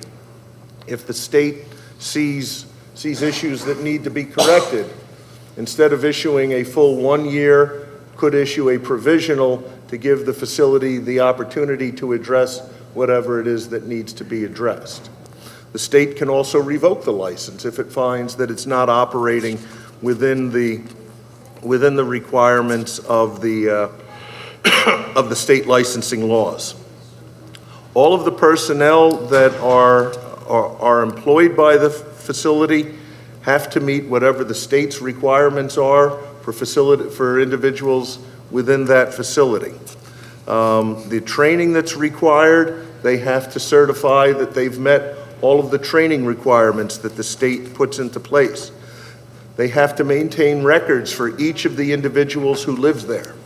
Those records have to be available on site, and for the state inspectors, when requested, they have to be turned over immediately. The individuals themselves, and again, these licensing procedures are there not only to protect the community, but the individuals in these homes themselves, because there were a lot of facilities operating in this state in less than reputable ways. And individuals who this was the only place they had to go were being taken advantage of. So the state licensing is there to make sure as much that this facility is a nice place to live, a good place to live, a clean place to live, a safe place to live, as much for those residents as it is for the health, safety, and welfare of the community at large. And the health, safety, and welfare of the community at large and these residents both are what are being reviewed and hopefully protected by the state during the licensing and operation procedure for these recovery homes. The individuals who reside there get to make complaints to the state, just as the neighbors would if the neighbors saw something that would warrant making a complaint. Again, each of the individuals, just going through what the state requires for the bedrooms. Each bedroom has to have a bed in good repair with a solid foundation, pillow sheets and other bedding in good condition. I believe that's what we all saw today when we were there. Hey, Mr. Storage Pine, area for... I don't think you have to go through all those details. Sorry to interrupt. If you don't mind, Robert, because I'll turn it back over to public comment and have them speak. From among the five of you, are there any other questions? I did have one question. Are the annual inspections made public? I don't know what the state's procedures are. I know, and it was discussed earlier today, that there is a registry. There is a website, I believe, that the state has a recovery house registry that the Department of Drug and Alcohol has that will list a recovery house, the name of the licensee, the address. The Drug and Alcohol Registry, it's on the Drug and Alcohol website. It's updated annually. Lists all of the drug and alcohol recovery houses, names, addresses, maximum. Yes, inspection results are listed on the website. That took There you go. about 10 seconds. There you go. Perfect. Maximum occupancy. Real quick, I'm going I didn't dive down the rabbit hole. There are dozens of group homes, of which recovery homes would be a subset. So there are some homes we have in the township for persons with other disabilities, not drug and alcohol addiction. So is it a privacy situation? That's why they can't publish like this particular address or not? I think it may just be that they haven't gotten a license yet. And I think once they become a licensed facility, they'll be on the list. Yeah. Until they have a license, there's no one going in that house. Mrs. Herron, do you mind coming back up to the podium? If you don't mind, please. Do you mind coming up to the podium again, if you don't mind, please? Just so the mic can pick everything Yep, up. yep. And I'll And now I don't know about this department, but there are other state regulations, other departments like childcare centers and stuff like that. Once the license is granted for those kinds of institutions, that's when it's listed on the website. Inspection results are shown so you can see any deficiencies that might crop up, and we can track those as a community. Excuse me. Yeah, my question was just that when I had done a search of how many are in Bensalem, because I've been told there are dozens, and you probably living near them and don't have any idea. I was like, well, where are they? And it shows 5 or 6, like Livengren, Liberté, and a handful of others. If there are dozens, like as you're saying, which I believe you, they're not apparently on the registry that I saw. So I was wondering, maybe I wasn't on the right website. No.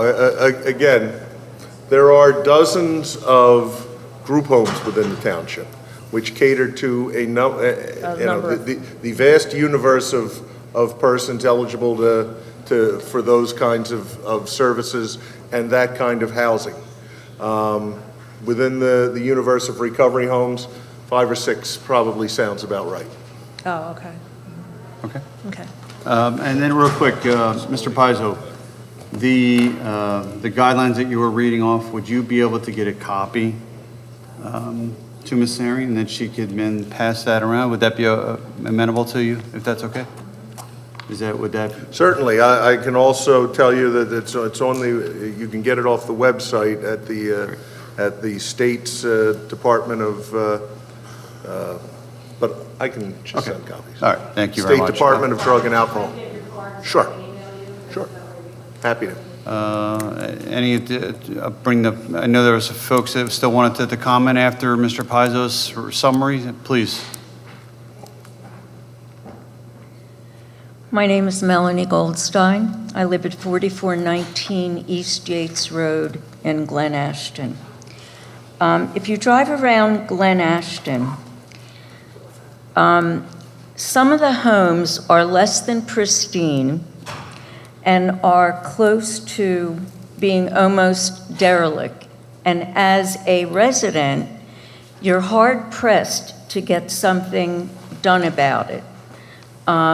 We can call the township, we can contact the Civic Association, but there are, guidelines, and it takes forever, and then it falls off. I almost feel that with this particular house, will be under such scrutiny that the home will be kept better than some of the homes owned by regular people.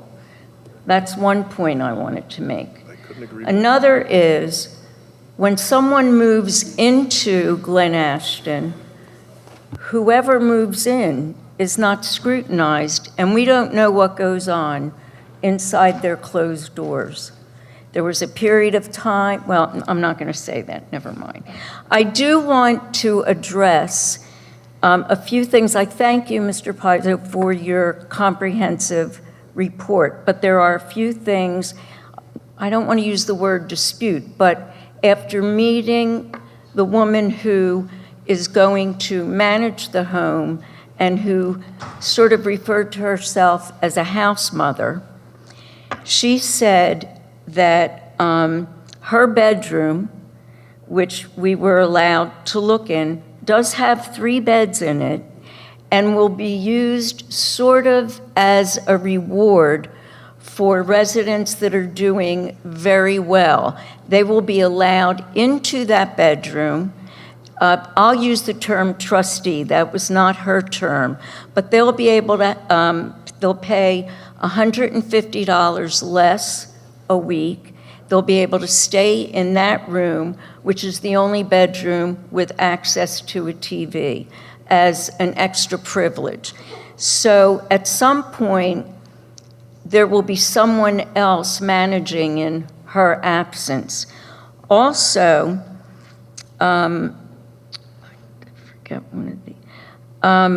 she told us, or she told me, no visitors are allowed.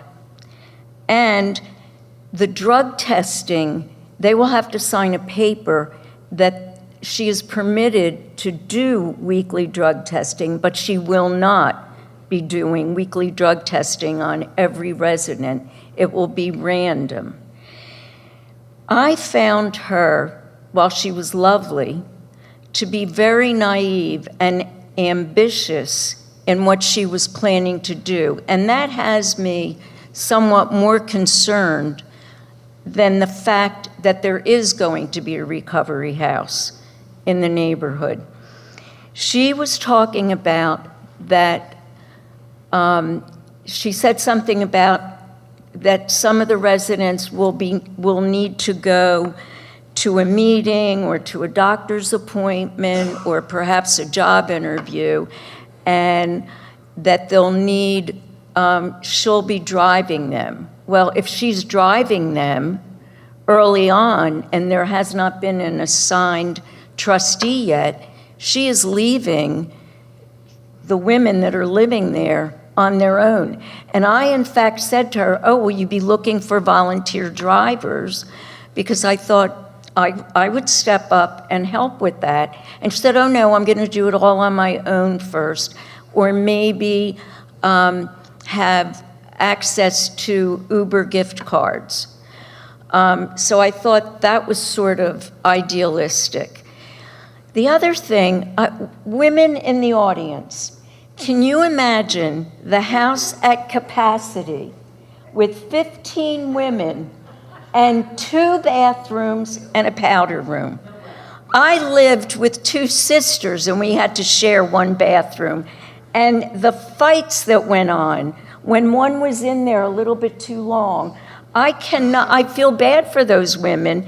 They're paying $350 a week for a bed, and they're going to have to share 2 bathrooms. I can't picture that. The other thing is that the living room that you talk about that does have a big TV has 2 couches.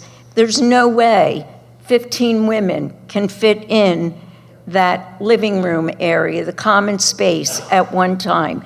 In fact, this young woman, the house manager, says that she'll be providing the food, and she showed us the pantry, which was like a regular, not a really large pantry. And I think the dining room table seats 8, if I'm not mistaken. And she said, oh, we won't all be able to eat in here. Some will have to eat in the kitchen. And she's talking about she's going to cook for them every Friday, and every Friday they should have a meal together. I think that's kind of ambitious to have to cook a meal every Friday for 15 people when she's up to capacity. I had, give me a minute. And also each room has 3 beds in it, like you said, but 1 dresser, like a double dresser, 6 drawers, 3 women in a room, 6 drawers. I don't get that. And she made it, and I've heard some horror stories about recovery houses that are for profit and I can't back it up, but I've heard it from what I would consider reliable sources that particularly in Florida, some of these for-profit work out ways to kind of keep their people addicted so that they continue to have the income and that they need to stay there. Also, she specifically said that she is going to be looking to the rich families to house their children. They're young, they're 20-somethings, and that they will pay for them. So that sort of bothered me also. She said she is going to be very selective. I guess she's trying to set us at ease. I am not real worried about the demographic that's going in there. I am more worried about, this. So while we were viewing the house, someone brought up the question, what happens to the people, what do they do in a typical day for a whole day if they're not yet working? And she said, oh, look, we have games, and we have books, and we have the TV. And she's planning to fix them with yoga, and she'll garden with them. Their meetings, she doesn't want to make it harder for them to go to an AA meeting. She's going to encourage them to do that virtually. And they can use her office for privacy, because that's the only real place in the house where there would be privacy. So I question the quality of her high-priced recovery house, where she's looking to really churn out money. And that's my concern, more than having a recovery house in the neighborhood. Thank you, Ms. Goldstein. Tell him to stop. And if I might, Mr. Tagmajian, and you reminded me of something, Melanie. The operator did provide those of us who visited with her business card, with a phone number, an email address, and facilities open for anyone to visit. And if you see, again, you see something, you say something, you want to contact them. Hey, you know, I've got a problem with what's happening here, there, or whatever. Again, the name, phone number, email address are there for all of you to avail yourselves of. So please do. Thank you. But do not hesitate to feel the need, if you feel the need to reach out to the township, council members, mayor's office, please feel free to do so. I think these kind of situations, we should be keeping a running log so that we are aware of what the state is getting as well. We do. Sir? Okay, John Otto again, 4714 Yates. Some of you know, last year my house burnt down to the ground in our neighborhood in Glen Ashton, okay? And for a year, it took me to get back to my house. And I went through hell getting permits, getting things pushed through, and blah, blah, blah. But obviously, whoever owns that house, or how long have they lived there at that house? The person who filed for the means of having a halfway or whatever kind of house you want to call it, have they lived there long? I believe the property was sold sometime last fall. I want to say around October. So they haven't even been there a year. Correct. And they filed for a permit. I'm sorry, December? Okay. So they filed for a permit, and the township recognized they have to, and they have to address the fact that they want to put in a halfway house. And you can't stop them because the law doesn't permit you to do that. Right. But at the same token, right, at some point, we should have been brought into the loop because it's our community. Liberty, if you drive down Bensalem Boulevard, we all know that Liberty is there, right? We all know Livingren's there. All these big for-profit, and these people are definitely for-profit, obviously. Let me ask you this. Are they going to be able to build onto their property to make that facility bigger? No, absolutely not. They have a right to go to council and to go to the zoning hearing board. And they would have to get permits, go through building and planning. Exactly, but they can do that, though. But they're in a floodplain now, and they're doing They can, to answer your question, they can ask, they can apply. I got you. That's what they are allowed to do. Yep. I got you. And then it's on all the boards to adjudicate Like that. everybody else here said that there's a lot of people that walk through the neighborhood, and when I say a lot, there's a lot. There's a lot of children now, young families, especially, there's people that aren't even here tonight that told me they wanted to come here, but they couldn't come. So this is just a portion of the people that are representing our community. And so we have no say into stopping this. Are you trying to tell us that? As Mr. Pizzo stated, we have to follow federal laws. And there are federal laws that we have to abide by. So the only way we can stop it is to go to Tomlinson. You have the right to go to your local officials. That's what I mean. I mean, it's like, I mean, are they going to be allowed to walk around our neighborhood? And they're people, yeah, that's what I'm saying. And I was in a recovery house. I lived in it. I know all the pros, the cons of the people that go in and out of them. I know women recovery houses. I went into Narcotics Anonymous. I went into Alcoholics Anonymous, and I listened to their stories. I listen to them all the time, and they talk about when they get in these communities, how they walk around, they're scoping out, seeing what people have out, they call their friends up, boom, next thing you know. So if crime starts going up in our community, who's going to help us? So I was going to address that. Because I don't want it in our neighborhood. I realize I'm a retired Vietnam vet. Okay, and when I drove onto Farley from Bensalem Boulevard, the first thing I said to myself, because Ron Polkowski, a lot of you might know him, he's the one that introduced me to the neighborhood, Ron Polkowski. First thing I said, I'm going to die here.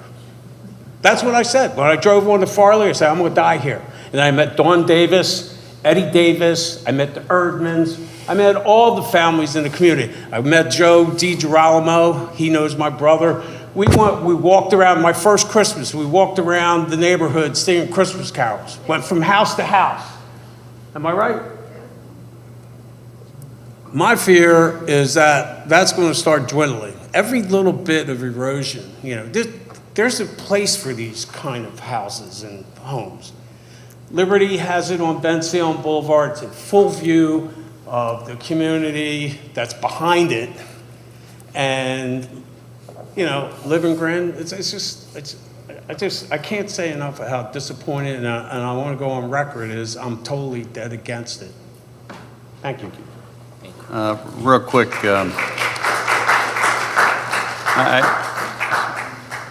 Mr. Odds, I just want to say thank you for your service. Thank you. Ma'am. Kim, I'm sorry, but this is a very frustrating process. I'm sorry. But I'm not going to apologize, guys, sorry. So what I wrote, what I brought out for you is Chapter 704, Staffing Requirements for Drug and Alcohol Requirements Activities. You asked him, and I have the regs. Okay. Okay, so, I just think that if we have the right people staffing it, there's nothing to worry about. Got it. But if we have a yoga chicken. Do you mind going back to the mic if you don't mind? Just so folks at home can hear you. I'm sorry. That's all right. And you know what? It's okay. There's nothing I understand. wrong I with get the yoga. passion. I do. Yep. Well, you know what? No, she does not have a master's degree. Yeah, but she's supposed to have one. Okay. Yeah. It's, Look, it's all right there. Thank you. Just wanted to, two things. One, I want to recognize the comment about tightening ordinances. I will tell you that council up here, as well as the administration, is looking into doing such thing. Regardless, if not maybe specific to this one, or the RCO, we've already passed and tightened that ordinance. I've already asked, and I was going to bring it up during our own business, about the data centers, about looking at drafting ordinance to that effect. We are looking to revamp, revise, and create a whole new system for our codes. I forget what the system's called. It's a Municipal code, right? Municode, yes. Municode, yep. So it is something that we are actually looking at in terms of looking at the language of our ordinances and doing what we can to clean up some of the ordinance language. The second thing is the safety, and this goes across the board in this township. We invest significant amount of resources into our police department. So if you see something, if you hear something, and I know Councilman Sloan's going to bring something up later too, call our police. That's what they're there for. And if you're concerned about anything, please make sure you call. because that's what they're here for. Not to speak away from Mike, but you know they can sue on harassment because they have protection more than us.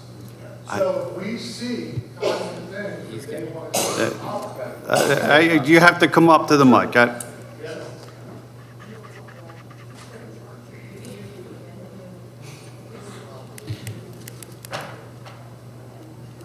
And folks, we're asking everyone to come up to the mic because this is important. We want to make sure it's captured in the records of the meeting. We want to make sure the folks that are watching online or at home can hear you. So Totally understood. George Campbell, 709 Collecting Road. So they are protected under a lot of laws. Yes, sir. We don't have those laws. If we say that it's going on and they feel that it's not going on, they're going to call us and say we're causing harassment on them. Then they could sue us. So I own a 100 by 200 lot in Bensalem. It's my pride and joy. They come on my property. I can't do shit. I'm sorry, restrict that. I can't do anything because they're protected, because it's a disability. I understand about disabilities. My uncle was paralyzed from the waist down his whole life. That's a disability. Drugs and alcohol are too. But I pay my taxes. I should have protection, and they have more protection than we do. you can still call the police. All I'm saying is not against the law to call Bensalem Police, whether you call non-emergency or whether you call 911. If they're wigging out for some reason, okay, they fall underneath protection. We know that. Well, and look, you heard how we started talking about the mental health awareness and the co-responders program. That is the exact kind of thing of how our department is equipped to deal with these kind of instances. You do have protections in place. We as a community and as a municipality are here to provide municipal services like that kind of protection.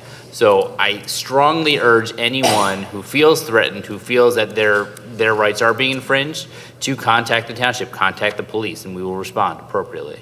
My perfect life is not having to call for service. I have not had to call for service in 30 years. Sure. Okay? So that's what I want changed. So I appreciate everything, but Thank you. we can be sued for harassment. That's the point on that. Thank you. Last item I just wanted to bring up, carve out the conversation. Speeding came up. Mayor, is there any way we could just have a study done by our traffic police officer? Whatever the resolution we could come up with, but I know we have to do some sort of study. Can we take a look at that, please? We can do it again. We have done it. Okay. And we can do it again. Times keep changing. Yep. They have them in some, not in Bensalem. I'm not talking, so I'm just saying, let's do the study on that road again. Let's take a look at it. I've been talking about Yes. speed bumps for about 10 years, folks, so I would love to see speed bumps in that neighborhood and a lot of these other neighborhoods. So I don't disagree with Jesse here. I know speed bumps become an issue for EMS. That's 100% a fact. That becomes an issue. Police, fire, they come down the road, they need to get in and out for somebody. I understand that's an issue, but it also is a safety factor Joe, for our we'll look into students. it. You're telling everything is right, what you're saying. Yeah. And that's been part of the last time, the emergency vehicles, motorcycles running over the speed bump. You know better than me. Plow trucks. You know how many accidents with. Mayor, I just want to make sure that gets addressed and looked at. Absolutely. Thank you. Thank you. We can. Yeah, let us do the study and come up with solutions, okay? They'll run a traffic study and see what the appropriate measures are. Yep. All right, I just want to ask, is there any additional comment outside of that particular issue? Make sure I'm not losing anybody, anyone else? I would like to say one more thing based off this. So, Wait, hold on, I just want to make.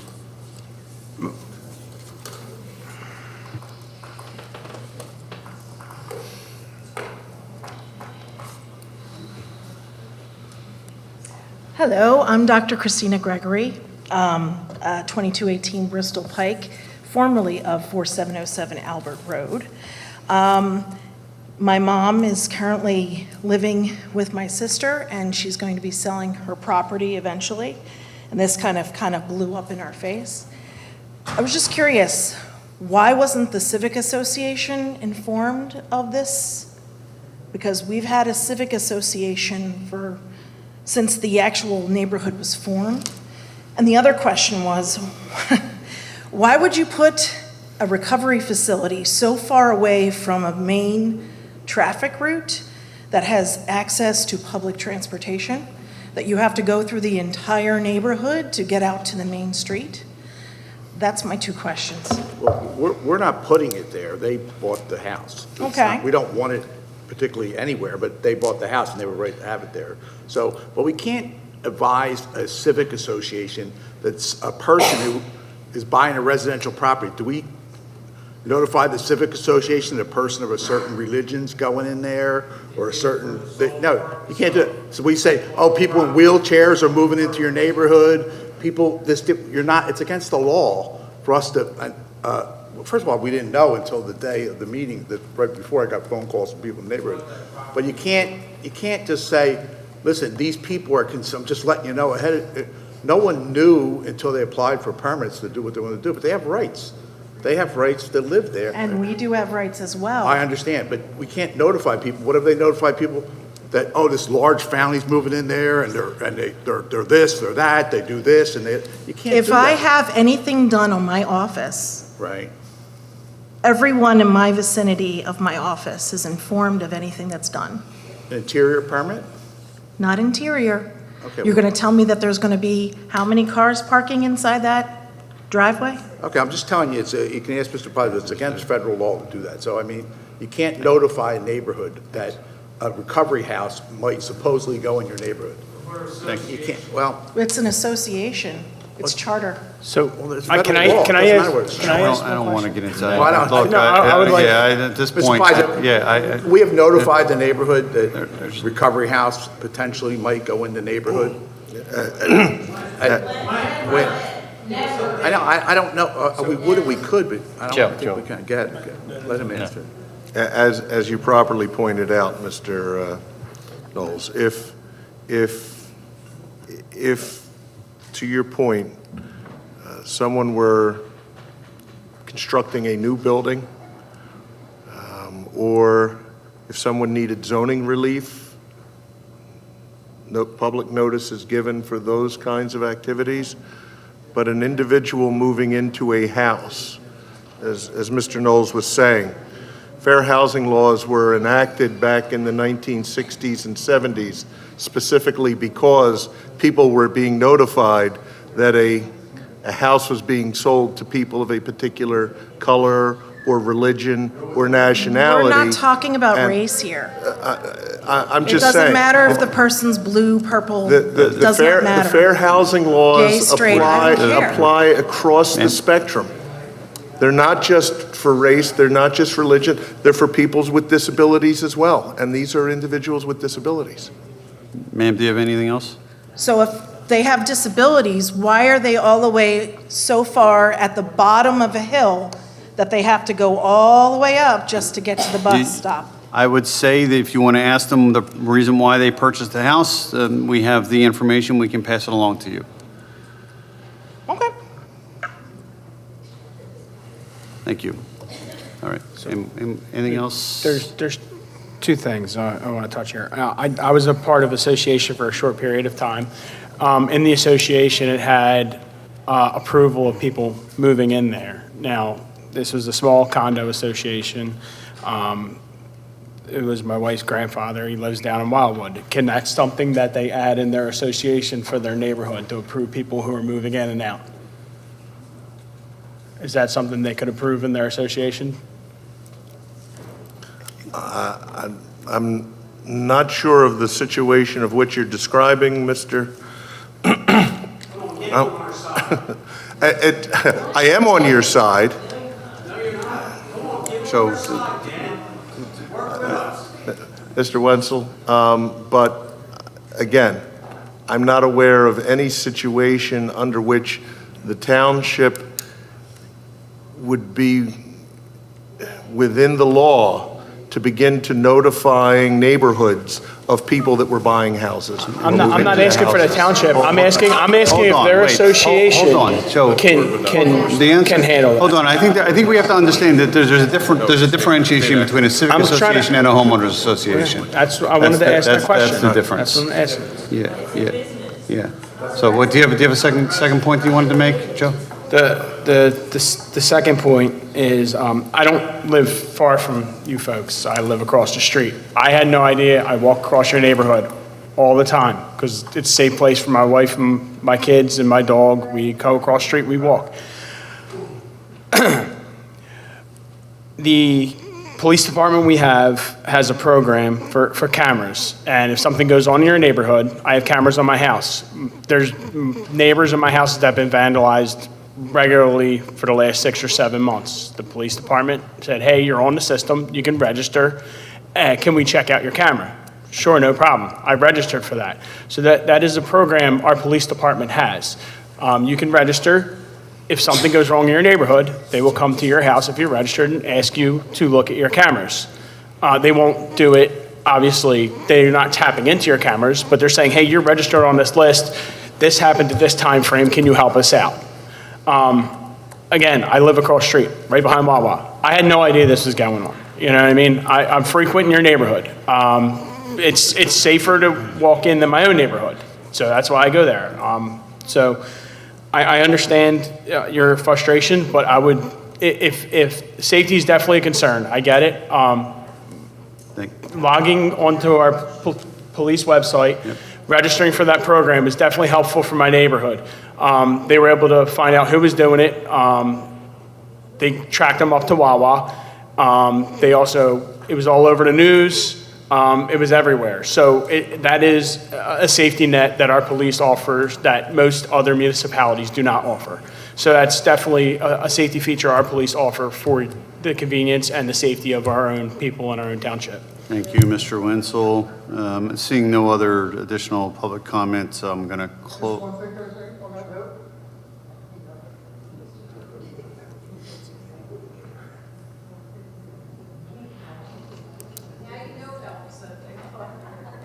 This is just a suggestion.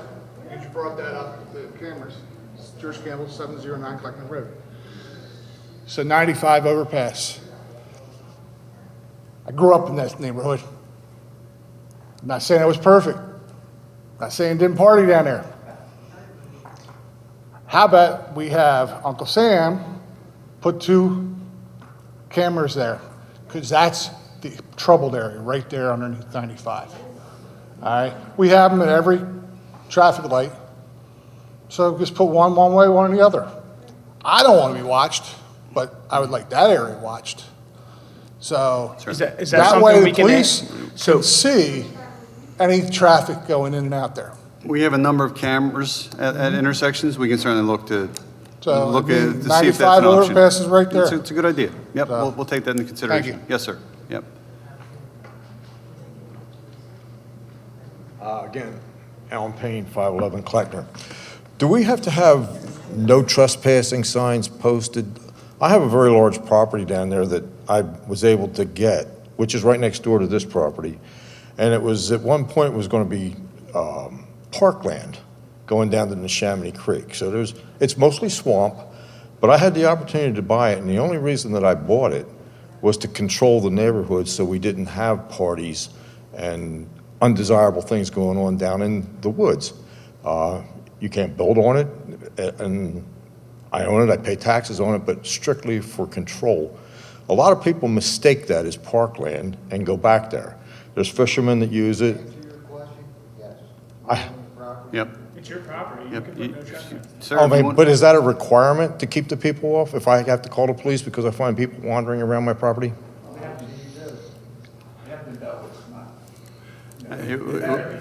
Okay. If you put signs up, it makes it more known that that's your property and you're trespassing. I mean, Very- you can even put cameras. I mean, people put deer cameras up for hunting deer up in the mountains. Oh, I have and you can cameras put in them- my yard, You can yeah. put them in your yard. If somebody runs by, the police can look at that too. Okay. You know what I mean? Yep. You have every right to put those signs up, sir. Thank you. Okay? Thank you. My question was, would it be required to have them removed from the property if I did not have signage?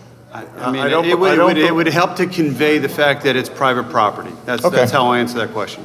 Thank Okay? All right. Thank you. I'll close out the public comment portion for this evening. I'll go around the table. Any other business? Mr. Worsted? No, sir. All right, Deb? Okay, Mr. Knowles? Yeah, I'm looking forward to the concert Wednesday night. I think it's Fleetwood Mac Wednesday night, so I'm looking forward to that.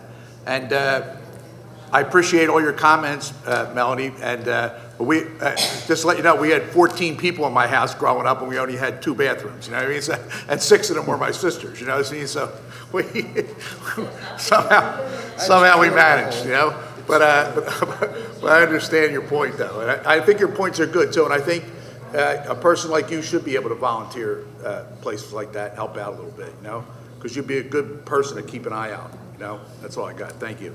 Yep. Councilman Wenzel. Jesse hit the nail on the head last month. It was questioned why we have meetings with small agendas. This is the reason why. I agree with Jesse on this one. I appreciate everyone coming out tonight, voicing your opinion. As it sounds by the state, we are kind of strapped here. There isn't a whole lot we can do. But we don't know what's going on a lot of times unless people tell us. I live across the street, didn't know this is happening. You know what I mean? Like, until you, I believe it was you and you were here last week, that came and brought it to our attention. Again, this is the perfect reason for people in our township to come to these meetings and let us know what's going on in your neighborhoods. You know, look how many people are here. This is incredible. I appreciate it and thank you all for coming out today. Thank you, Councilman Wenzel. Councilman Kisselbeck, anything? I'm just going to add to what was said. If anyone was listening to what was said today, this evening, I think you pretty much have a pretty good understanding as what can and what cannot be done.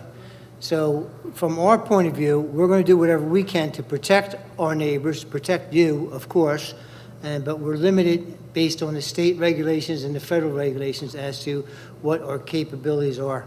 And I think you heard that being articulated by our solicitor, Joseph Pizzo, and we're here to help you, and we're here to do the best we can, but we're as limited as you are, as unfortunately, as the neighbors, as to do something. We're sometimes limited by the state law and federal law also. That's all. Thank you. I'll go down to our solicitor, Mr. Pizzo. I appreciate everyone's understanding. It's not always easy to be the bearer of the bad news, but the township, as the mayor said when we met with the 15 or so of the neighbors earlier today, this isn't the first time that we've been confronted with residents upset with one of these facilities coming into their neighborhoods. Best I can tell you is in most cases, those fears have been allayed as things developed. But again, please understand that the township is, as council has said, as the mayor has said, let us know. Be our eyes and ears. And those things that we can do to protect the quality of life, we will certainly do. You mentioned data centers, just an update. Mr. Farrell and I have gotten together. We've got some preliminary ideas that we want to share with you. We'll be sending out probably next week with an eye toward a public discussion at your June 8 meeting. That'd be great. Yep. I was going to ask that. Thank you very much. Appreciate it. Mayor? Obviously, thank you all for coming out. We met earlier today to try to lay some groundwork for the and for the organization there. There's a 4-letter word that I think that we could use here at this council, myself, that we do. We care. We really do, guys. It's something that the changes, the laws, look, if this was moving next to me, I would feel exactly like you do. I would wonder why. Why can't they do this somewhere else? Why did this happen? I get it. I do get it. Honestly, I feel it. When your hands are tied, like ours, and we have to go through, and many things in government we don't have control over. We hit brick walls all the time, not just on these issues, on other issues that the township has to comply with between the county, state, and federal government. And we're at the lower end of the totem pole where it all starts. I can assure you one thing. The lady, I forget the name, that lived over the other end. Are you here tonight? That lived on the, she was with us today, Ann? Is she here tonight? Yeah. Yes. She's not here, right? No, her father's here, Tom. Corinne. Corinne, the lady who lives next door. Yeah. Sylvia's. Yeah, well, she was a lady that you heard, she worked at Recovery Homes. That's where she lives, on the very other end, the very last house. And I talked to her. She has 2 young children. She's living there, and she understands about it, but she still has that fear. And here she works in recovery houses. So I assured her, I gave her my cell number, that anything, and all of you can call here anytime. That's how we're going to patrol and make sure it's done absolutely the way it has to be. And I pray that, that we have other homes there. The one the big one up on, it's on a Bristol Road, it's on a private, on a big highway. Belmont Ridge. The big mansion. Yeah. That's been there for 18 years, and that's all women. And we've never had anything. That doesn't, all I'm trying to do is say that our prayers is that we don't have any problems, that we can work out every one of the things that you're talking about. So I don't want to go on it. All I want to say is, between myself and council, make a call. We'll be there, whatever it is. And I can promise you that. I can promise you that. Can we ask for more police protection? Like, can you guys ride around a little bit more frequently? I told you, I said that today, that we're going to ask the police, whoever has that sector, to do more patrolling, and in the Glen Ashton itself, yes. Thank you. All right, you're quite welcome. It's not easy to hear what we hear. It's not. As elected officials and people who care, we have to deal with it. Let me go on to another misfortune. We missed a parade. So we didn't have that, but we certainly had the service down at the VFW to honor our armed forces. And I know he's from the Navy and Navy guy too, right? 2 Navy guys. Yep. And so we had the service there, which is very touching. And I know we have a Vietnam guy here. Yep. Yeah, over there. So thank you. And anybody else served in here, thank you. And my dad, yeah. Thank